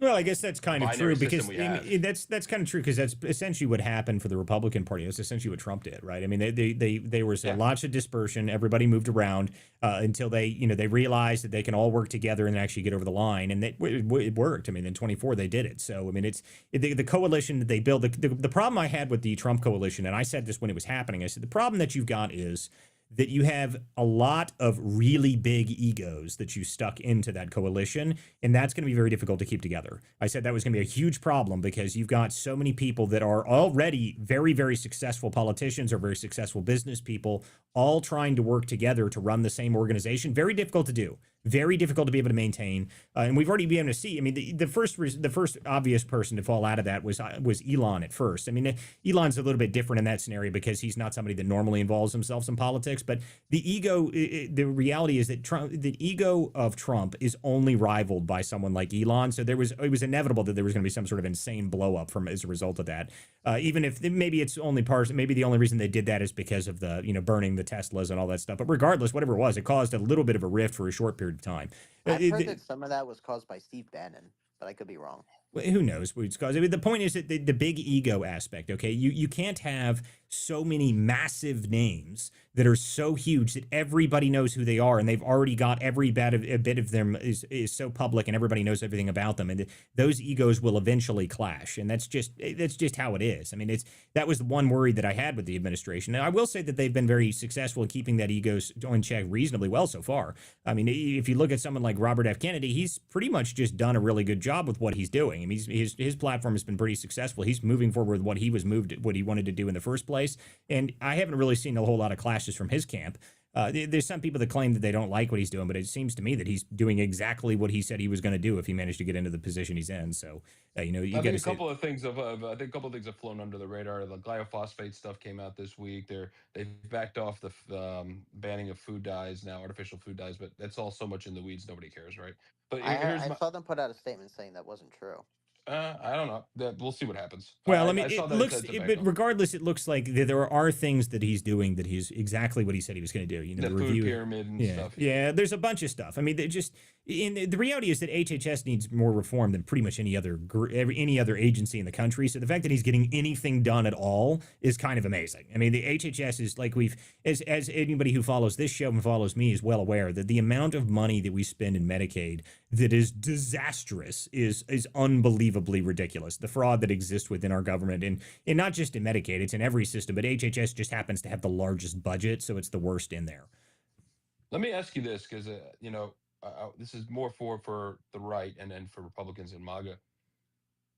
Do you think what would happen? Let's say who's going to be the anti-Trump, anti-MAGA Republican candidate in 28? Is that Ted Cruz? Because Ted Cruz has been flirting with it. Is there going to be a governor that comes out? Because I'm interested only because, again, I'm not trying to be corrosive or subversive. I'm honestly interested because I've said this numerous times that the Republican Party is going to have to choose a path here going into 28 and what that path is going to be. And it's trying to figure out how to win without Trump on the ballot. Is there going to be is there room for a Republican, let's call him a neoconservative, that's anti-Trump? Can that person do well in today's Republican Party trying to steer that ship? I'm interested because that's what most of these guys were before Trump took over the party, right? Like the videos I put out, well, and I will say with Rubio and others. I will say I don't think there's room for someone to be explicitly anti-Trump, but I could see somebody rising that is not specifically Trumpian. And I think the reason for that is because one of the biggest problems a lot of the Republicans had is that, and this happened as a result of Trump, is that a bunch of them came out and were trying to be Trump. Okay, and the reality is you can't do it. Okay, it's impossible to be Trump. There's only one Trump. All right, and he is there. It is impossible to replicate. It is the dumbest thing in the world when people try to do this. This happens not just for Trump. There's a number of other people that do this very similar. There's a guy that's running in South Carolina. He's trying to go up against Lindsey Graham. But he sounds and acts just like Lindsey Graham. I'm like, dude, you can't out Lindsey. Okay, like it's just not going to happen. Like you got to be a unique person in your own right, and I think that is what we might see some of. I mean, I think you have to have a unique quality that it makes you different than Trump. But being explicitly anti-Trump, no, I don't believe so. I think we saw enough of that within the Republican Party for it to prove that it's not going to work again. Someone like Chris Christie is just simply not going to be able to come forward and be able to be successful. The primary voters would kill them. It would just not work. Now, somebody that is unique enough that they have the ability to rally voters and not be explicitly anti-Trump, I could see happening. Someone like a Youngkin style character, somebody that has the ability to get people involved, that is actually successful, had been successful in business and other things, proven track record of any kind. That's possible. Whether or not we see it or not, I don't know. I don't think that there really is a specific room for somebody to show up and be explicitly anti-Trump, though, because the reality is that the base primary voters, they are not going to vote for someone who comes out and trashes Trump. It's not going to happen. It will not happen, and it just the won't only work. evidence I could see for something that would be like a Thomas Massey, but I don't really think he has as much support. No, I mean that's a very small contingent of people. All right, like that's a fringe, very very small minority of people. That's simply like the people that I say this a lot. I say the people that love Thomas Massey all have a podcast. Like every single one of them have their own podcast. Those are the people that love Thomas Massey. They all have their own podcast. And they all talk to each other all the time. And those are the people that love the guy. And it's just like the reality is that you're like 0.1% of the country, guys. Sorry. Like it's just the idea that anybody, as much as I say that I'd love us to be a fiscally conservative country, I would love that, but that does not have support in the country. Okay, it just doesn't. It has zero support, guys. If you really want us to be fiscally conservative in the real sense of it, okay, take all of the money out of government that we pushed into the economy in every sector. Our entire economy would collapse almost immediately, and it would just wouldn't work. I mean, it just would bankrupt everything. It's just not possible. We have so much money pumped into the economy from so many different vectors. I mean, the subsidies that we have on so many different programs, it's insane. We are not a true capitalist country anymore, and we haven't been for a very, very long time. We're more of a corporatist style country. It is a kind of a problem in my eyes, at least from the economy way. But fixing that is not going to be simple. All right, like fixing that is not something. And that's another people talk about all the different problems we've got with visas and all this stuff. Is like, guys, the problem is that this system has existed for 50 years. You can't just turn it off overnight. You can't. It's impossible. If you did, imagine the H-1B is the perfect example of this. If you said tomorrow, all H-1Bs are banned, or all H-1Bs now have to retroactively pay a tax for every single one of their employees, you would completely bankrupt entire sectors of the country overnight. I mean, you can't do that. It's just not possible. One, they would lose in court anyway. They would say it's an illegal taking. We lived in this system that existed for a long time. You can't do that, okay? Like, it wouldn't play out in court anyway. But the reality is you can't just flip a switch and turn off a machine that has been built by corporate interest for 50 freaking years, people. It's not possible. You can't do that. It will not work. The only way, there's only one way to do it, man, and I'm a fucking broken record on it, and I don't care. It's all about campaign finance. It's the only way you can turn any of this off. You can try to do it with an ice pick at a glacier. It'll take you 2 generations to even take away 1 inch of ice. Unless you figure out a way to get a coalition. I tell this to people all the time that are getting they feel hopeless that we can't change any of this because of the way Washington is set up to be a corptocracy. It's not true, right? And the beauty of our binary system is that you can change parties and the makeup of parties quickly. Trump did it inside of 10 years and completely changed the Republican Party, right? And basically took out neoconservatism, right? So if you can find and build a majority government, whether it's divided, whether it's 2 parties, whatever, or a supermajority of 1 party, that are ready to push a constitutional amendment to take that stuff back, that's when you can remove the corporate interests out of Washington. Until you start doing that, all of these great conversations that we're having, whether it's in, right-leaning spaces like this or far-right spaces that I go into sometimes, or even into the left-wing spaces, that the common denominator, one of those issues of the 60 or 70% that we mostly agree on, number one is always campaign finance. How fucked up and corrupt this system is, and how it leaves people and middle class people in the lurch. Yeah, I mean, well, you and I have already talked about it many times. That one of the biggest problems we have is actually the Senate. The amount of money that we spend in Senate races is astronomical. And the problem is that didn't even used to exist. Our Constitution used to have it set up so that our Senates weren't even selected by a large state vote. It wasn't even like that. And I know we changed that intentionally many, and this is 70, 80 years ago. We changed it because we were having issues actually getting senators. Like having that be a problem, I get it. All right. I understand why we did it. I get the problem. But the reality is that our system was designed intentionally like that. That way, senators didn't exist on this pedestal where they exist for 6 years and they go through a full presidential term, and there's very little you can do to them. I mean, it used to be set up so that your state legislators were involved to the point that they were the ones that got to select the senators. And then if your senator did bad, your state legislator could change change every 2 years, and you could remove them. I mean, that's how it was set up initially, and that was a much better design. And I don't think people realize the true pipeline effect of that, because now, I mean, I think the amount of money that's spent in Senate races eclipses even the presidency by a long shot at this point. Michael, you got your hand up. What's up, buddy? Oh, I'm sorry. Hold on a minute. Henry, you've had your hand up far longer. Henry, what's up, man? Hey, what's happening, man? Good to see you back. It's been a while. Hope you're well. Yep. The couple quick comments. So the other gentleman that was up here before, and again, coming from me, dude.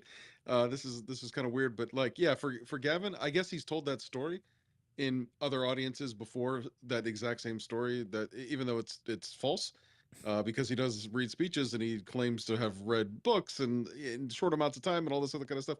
So this racist kind and he of, can't like, read, Henry. I don't know what you mean. He said it loud and clear. It's very obvious the man can't read. I mean, just continue. Sorry, it's just amazing to me. It's okay. I mean, he's no less like retarded, but like that's what the Democrat Party has been doing, right? They've been doing this, putting out people that are very obviously incompetent, and I think that's the broader point, right?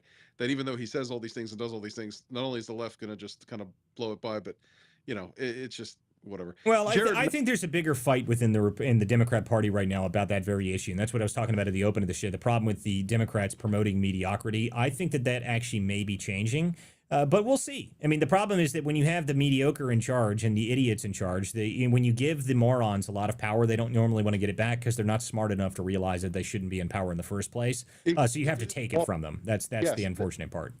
This is an excellent point, and I've been trying to make this point in spaces amongst conversations with friends and stuff, is that a lot of these folks are literally, and it's hard to conceive of that kind of like lack of self-awareness, but they are so stupid that they don't realize how stupid they are. Listen, this is a normal thing, okay? Most people that are dumb don't know that they're dumb. I mean, that's just, I mean, you don't talk to a lot of people and they go like, oh yeah, I'm pretty stupid. Like, I mean, that's just not what most people do.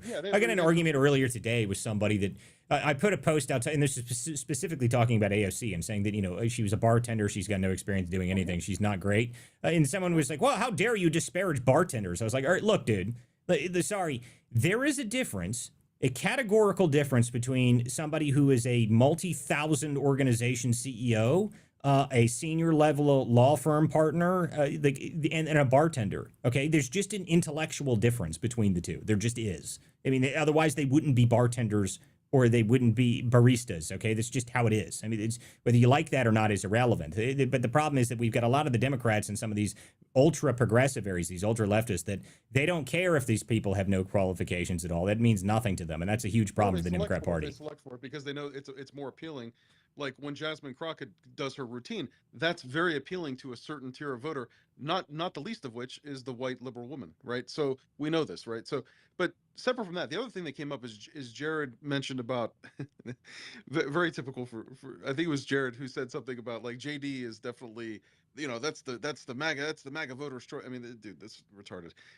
Rubio is obviously the front runner now, especially after the most recent speech. The one thing, Walt, that I think, I'm going to say this and you're going to think I'm stroking it a little bit, but that JD has and you have that Rubio kind of doesn't have nearly as strong is that good presentation style, quick wit. JD sounds great. He's sharp. He's quick to respond. Rubio has that to a degree, but he's also like the second most boring Republican, like big Republican public figure since like HW. He's super boring. Now he's getting better, and he can get better, and he also gets over because women think he's cute. All this kind of stuff. I get it. Well, but I mean, the reality is, you're right you're right in one way here. You're right in one way is that Rubio does not have the same charisma as JD Vance. That is true. Whether or not, but the question is, this is actually something the Maine brought up a few minutes ago, is that does the country want a boring candidate? That's the question. Do we want a boring candidate after Trump? Is that what people want? We don't know. That's the question. But I will disagree with you in the idea that Rubio is the front runner after this most recent speech. If you think that that's the case, that's just not true, dude. I mean, like one speech. It is Henry. Just give me a minute here. The problem is the idea is that if you think that one speech can push a person to be the front runner immediately. No, that just means that he sold you. That doesn't mean the country. Most people didn't even see that speech, dude. They have no idea that it happened. So I mean, that's not true. Go ahead. No, I understand. Yeah, no, I totally respect where you're coming from. It wasn't just that. I think it's just been like you said, he's been out front on a lot of very important things, and I'm just saying, I'm not saying that he's the best in terms of like probability to win. I'm saying it more from, I think if we're looking at people who have like the best game, like he's a starter, right? That's my point, if that makes sense. Well, He's I think that there's a pretty easy toss up between the two front runners, which is Vance and Rubio.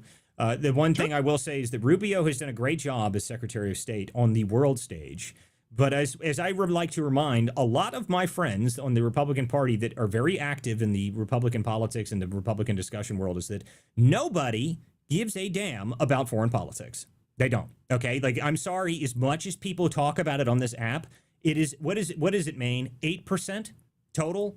Normally, 8%. The only time that number goes up is if we're bombing a small brown country somewhere. That's when people start paying attention to Yeah, it. and they pay attention to it for as long as we bomb them, and then the moment we stop bombing them, no one cares anymore. It's an 8% issue. I mean, the only time it was ever higher than 8% was after 9/11, and it went up to 25%, and it was there for about 8 years, and then it went right back down. Went to shit. Because the economy went to shit. Yep. And guys, and again, this might be 50-year-old me speaking this, but I think it used to be more when I was a kid. I think what I've seen happen with the left and with the mainstream media in the last 25 years, and I'll bounce after this wall because thank you for all this time, is that they stopped talking about anything significant. They stopped talking about foreign policy, the economy, anything. By the time we got from Clinton to Obama, all we heard about was like these little domestic bullshit issues. And so the people, I think, in the country have been trained for the last 25, 30 years. Jay, if he's on the stage, maybe he can comment to this, a little bit older guy. Like that, it used to be a thing. We used to be talking about world, like that was a thing in the 80s. When we turn on the news, whatever, 70s, 80s, that was the thing. In the 60s especially, and granted the Cold War played a huge role in that, but it wasn't the only factor. And I think what's happened is the mainstream media, amongst everything else, the dumbing down, is that we focus on these like squabbly emotional domestic issues, and that's it. And well, but the reality is, dude, so I actually have pulled statistical polling on this, and I can send it to you. For 60 years, the average, polling average for whether or not foreign policy generally means anything to anybody during an election, especially a presidential, is 8%.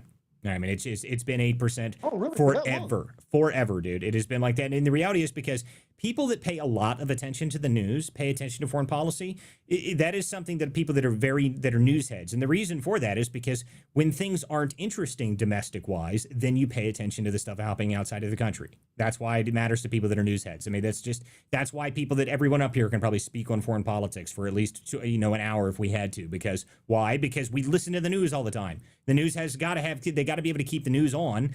So they got to find something to cover. So when there's nothing happening here, they go, oh, look, there's shit happening over here. Look at that. I mean, that's just how it works. Okay. But a lot of people that exist out here, you know what they do when they're not watching the news? Anything else, watching football, playing video games. Okay. Like, and that's anything other than what we do all day long. I mean, I always say the people that come into Twitter spaces specifically, like I like having this show because every single person that comes up here, I have to be on my toes because every single one of you knows every news story that has ever happened for the past 15 years. Every single one of you do, and you all know it, and you're all nerds, and you all get over it, okay? That's just facts, okay? Like every single person that comes to these spaces is like that. Everybody who comes to these shows is like that. You all know every single thing that's ever happened, so shut up and stop acting like you don't. I mean, it's just reality, okay? And I get it. I feel attacked. Hey, I'm one of these people. I'm one of these people, okay? It's just true, and you all know from it. November 26, 1994. Do you remember what happened? Like, listen to me. Every single one of us. It's just how it is, dude. Okay, and this is something that people on Twitter don't understand. They're like, "Oh, don't you understand? Everybody cares about this." No, they do not. No, they don't. Most people don't care at all, guys. They don't care. They don't even know what's happening right now. They have no idea who any of the political candidates are. They don't know any of this stuff, and that's why they come and listen to these shows if they're even interested in politics. But most of the people that come and listen to shows like this are already so involved in politics they've already formulated their opinions anyway. All right, before we move, real quick points. Go ahead. Real quick, if I can, Walter. Yeah, go ahead. It's 2 quick ones, right? So, America is so unique when it comes to choosing leaders, because the number one thing that, and again, we're different. None of us in here are normal, but the normies out there, the way that they choose their leader when they go to the ballot box, the number one issue is always, do I resonate with that guy? Do I want to get a beer with that guy? Is that person annoying or not annoying? Right? It's really that surface level. Mm-hmm. That's really unique.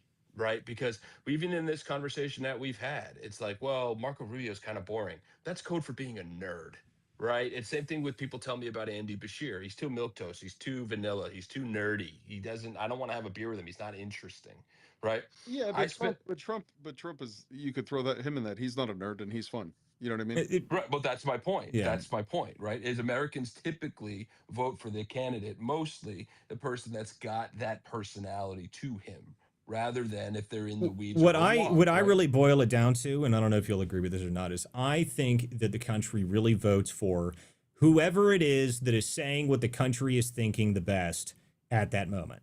That's what I think it really is. Whoever it is in the country that manages to take whatever the majority of the people in the country are saying and thinking at that moment and is able to translate that in a message that people hear, that's who people vote for. And it's the same sort of thing that you say, but the reality is that the reason people voted for Trump is because people were sick of Washington D.C. politics as it stood. Okay, and regardless of what anybody thinks about Trump, no one can argue that DC politics is ever going to be the same after Trump's presidencies for 2 different terms. I mean, that is just reality. He has fundamentally changed the way that people look at Washington, the way that people treat Washington, the way that people think about politicians, the way that people treat the media. All of that is all different from Trump. I mean, that's all different now. So Yeah, I spend 6 months in rural Maine and the other 6 months in rural Florida, and both of these counties are pretty much identical when it comes to population size and the industries that they're in. And I can tell you here in Florida cattle country, none of these people give a shit about what's going on in Washington on the ins and the outs. They really don't care that the Gerald Ford may have a poop problem, right? They really don't care. They're these guys out here are worried about the feed prices and why their herd is the smallest in yep, 75 years, right? That's what these guys are caring about. The guys in Maine are only worried about why their lobster markets are going to shit, why the Canadians can sell their lobsters to Europe and China tariff free, but we got to sell ours at 10 to 18% tariff or 20% on processed stuff. That's what these people are worried about. When we get into the weeds of policy and into the wonkiness of stuff, the normies don't care. It's what are you doing for me? And can you explain it to me where I don't feel like you're being condescending and making me feel like I'm an idiot? pretty much. All right, Michael, you got your hand up, and then I need to wrap, guys. We're over, so I've got to get up. I got to get up early. I got to fly to Washington tomorrow. So go ahead, Michael. Awesome. What's up, man? You What's saved up, the brother? best for last. I did. What's up, brother? Yeah, man. Appreciate the microphone. Thank you. Walter Kurt said it once, I'll say it a billion times. The only man walking the planet that I would let speak on my behalf. You guys are right. It really comes down to what James Carville, said, back during the Clinton, campaigns. It's the economy, stupid. That's what the everyday average voter really truly cares about. They don't give 2 shits about what's happening, overseas or what's going on over there or over here. That's, for, like you said, people like us, political nerds. The media has to have something to fill up the time. You can't talk about our country, 24/7. People will turn it off. Nerds need information. They need to be fed, and that's really, why that's important. Obviously, appreciate everyone up on stage. Um, it sounds like we got some really, intelligent people when it comes up here. That comes up here and speaks about politics. The 17th Amendment, it was ratified back in 1912, 1913. Mm-hmm. That's for the U.S. senators. That absolutely needs to be abolished. So we can take a little bit more control, of what we got. And you guys were also talking about, who, the 2028 campaign, who's going to emerge. President Trump, when he first took office, was asked, does this, guarantee, that you're going to endorse JD Vance, for president in 28, and he said absolutely not.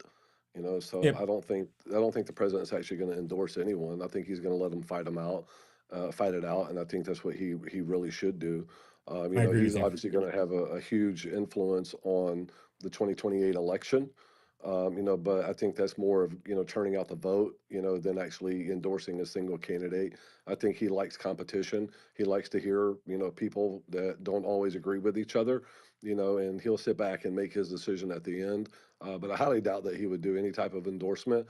He would leave that up to the people. The person, JD Vance is vice president for one reason. It's because he was a former, okay, and I use that word lightly, never Trumper. he didn't need another Trump as vice president. He needed to unite the Republican Party. And, that's kind of like why he reached out to, let's just say, a former never Trumper, to do that, to try and bring the party together, because it was going to take a monumental effort, to, win, the election, knowing that the Democrats were still going to cheat, even though they weren't going to cheat to the extreme that they did in 2020, because they knew the entire world was watching. Who Marco Rubio? I think Marco's done a great job. I think he's got a lot of opportunities ahead of him. I think he probably will heavily consider running for president. And then of course you've got Ron DeSantis. He would be the Trump guy per se, who's not Trump. I'm not saying that he's never Trump guy. But obviously I think people specifically here in Florida, understand that the feud that existed between Trump and DeSantis during the primaries in 2024 still exists to this very day. I don't care. You can go play golf with someone all day long. It doesn't mean that you're best friends.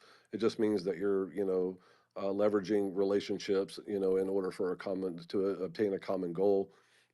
The problem with DeSantis is MAGA isn't going to forget, what happened in 2024. Yeah, and that's so what I was. think That's what I said earlier, Michael. Maine asked, "Do you think there's any room for an anti-Trump candidate in the next primary?" And I said, "Absolutely not. That's dead. I think that's dead now. I think that's dead now. absolutely. I don't think Yeah, there's any Trump's chance gonna in have hell. a There's Trump's no gonna have a way huge influence on the he'll have a 2028 huge election. influence. I agree with you, though. I hope he doesn't actually endorse. I hope he lets him fight it out. I think that would be better. But in terms of whether or not there's actually going to be an anti-Trump candidate, I don't think so. I don't It'll think. I never think the happen. anti-Trump coalition is truly dead now. I don't within the Republican Party. And now there's some of them that still hate the guy. But in terms of an actual coalition that could win elections, absolutely not. They are well aware that they cannot win elections without Trump's support. So even if they don't like him, they listen to him and they do what he says. So Yeah, that's it's just Trump reality at this country. point. And I think the Republican Party knows that, and one last point here, and I'll land my plane. Um, what you said earlier was so spot on. I agree with you 1,000%. The Republican Party, specifically here in Florida, we went from being a purple state to, having almost 1.5 million more Republicans registered here now than we do Democrats. And it's disappointing. Um, even during the 2024, primary, the Republican Party here in Florida was, bowing their chest out and touting, "Oh, look, we've raised $150 million, and we're strong, and Republicans this and a lot of them got upset with me because I called them out, and I'm like, the only reason why you guys raise that money is because of Trump. Yep. Don't take it upon yourself, to break your arm by patting yourself on the back. You guys wouldn't have even remotely came close to raising that much money if Trump wasn't on the ballot. So let's take a step back and realize that this party belongs to Trump, and it'll belong to Trump as long as he's, alive. And you guys better figure it out and get in the game, because without the president getting involved, the Republican Party and the leaders, specifically the leaders within the Republican Party, are dying to get this thing back to the way it used to be, and the American people aren't going to allow that. I agree with you. I agree with you 1,000%. Well, that's a good note to end on for this tonight, guys. Guys, tonight, I'm glad everybody who showed up here. And this was a good show this evening. We had a lot of great discussion. Thank you, Michael, for coming up here. Guys, make sure you follow all my hosts and my speakers up here. I've got Jack Tron, Michael, I've got Jordan Daly, Henry, and there was a bunch of other people that were here earlier in the show. Make sure you guys follow everybody up here on the stage. Make sure you guys subscribe. Crypto Black Ops. Oh, yeah, Crypto. Walter, you're amazing, Like, you're a really good speaker, man. Appreciate you, brother. Appreciate you. This show is on 9 p.m. weeknights, guys. I appreciate everybody who comes to the show tonight.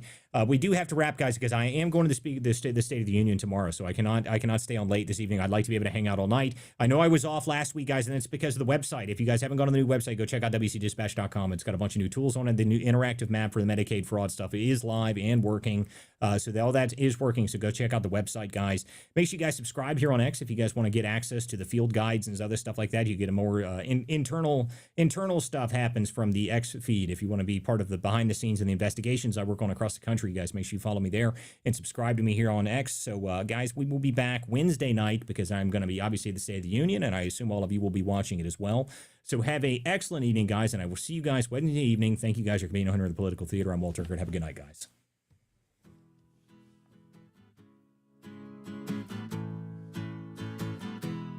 Some folks are born with a liberty spark, their hearts beat red, white, and blue. When the anchors sneer and the cameras bark, they turn the lens right back at you. Truth bound, ain't for sale, ain't for sale. We're not the party line sons, no, it ain't for sale, ain't for sale. We're the vigilant ones, so.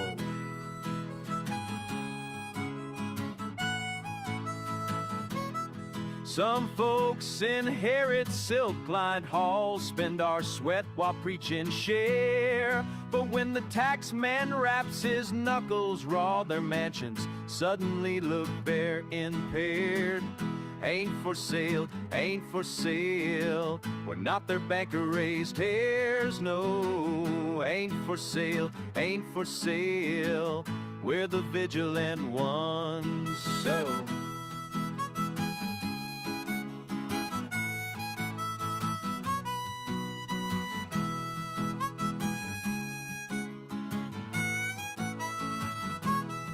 Yes, some paint stars on press room lies and send the common men to toil. Ask them, how much truth will you trade tonight? They mutter, more noise, more noise, more noise. Ain't for sale, ain't for sale. Not the theater's pawns, friend. It ain't for sale, ain't for sale. We're America's steadfast one. No, we won't be spun.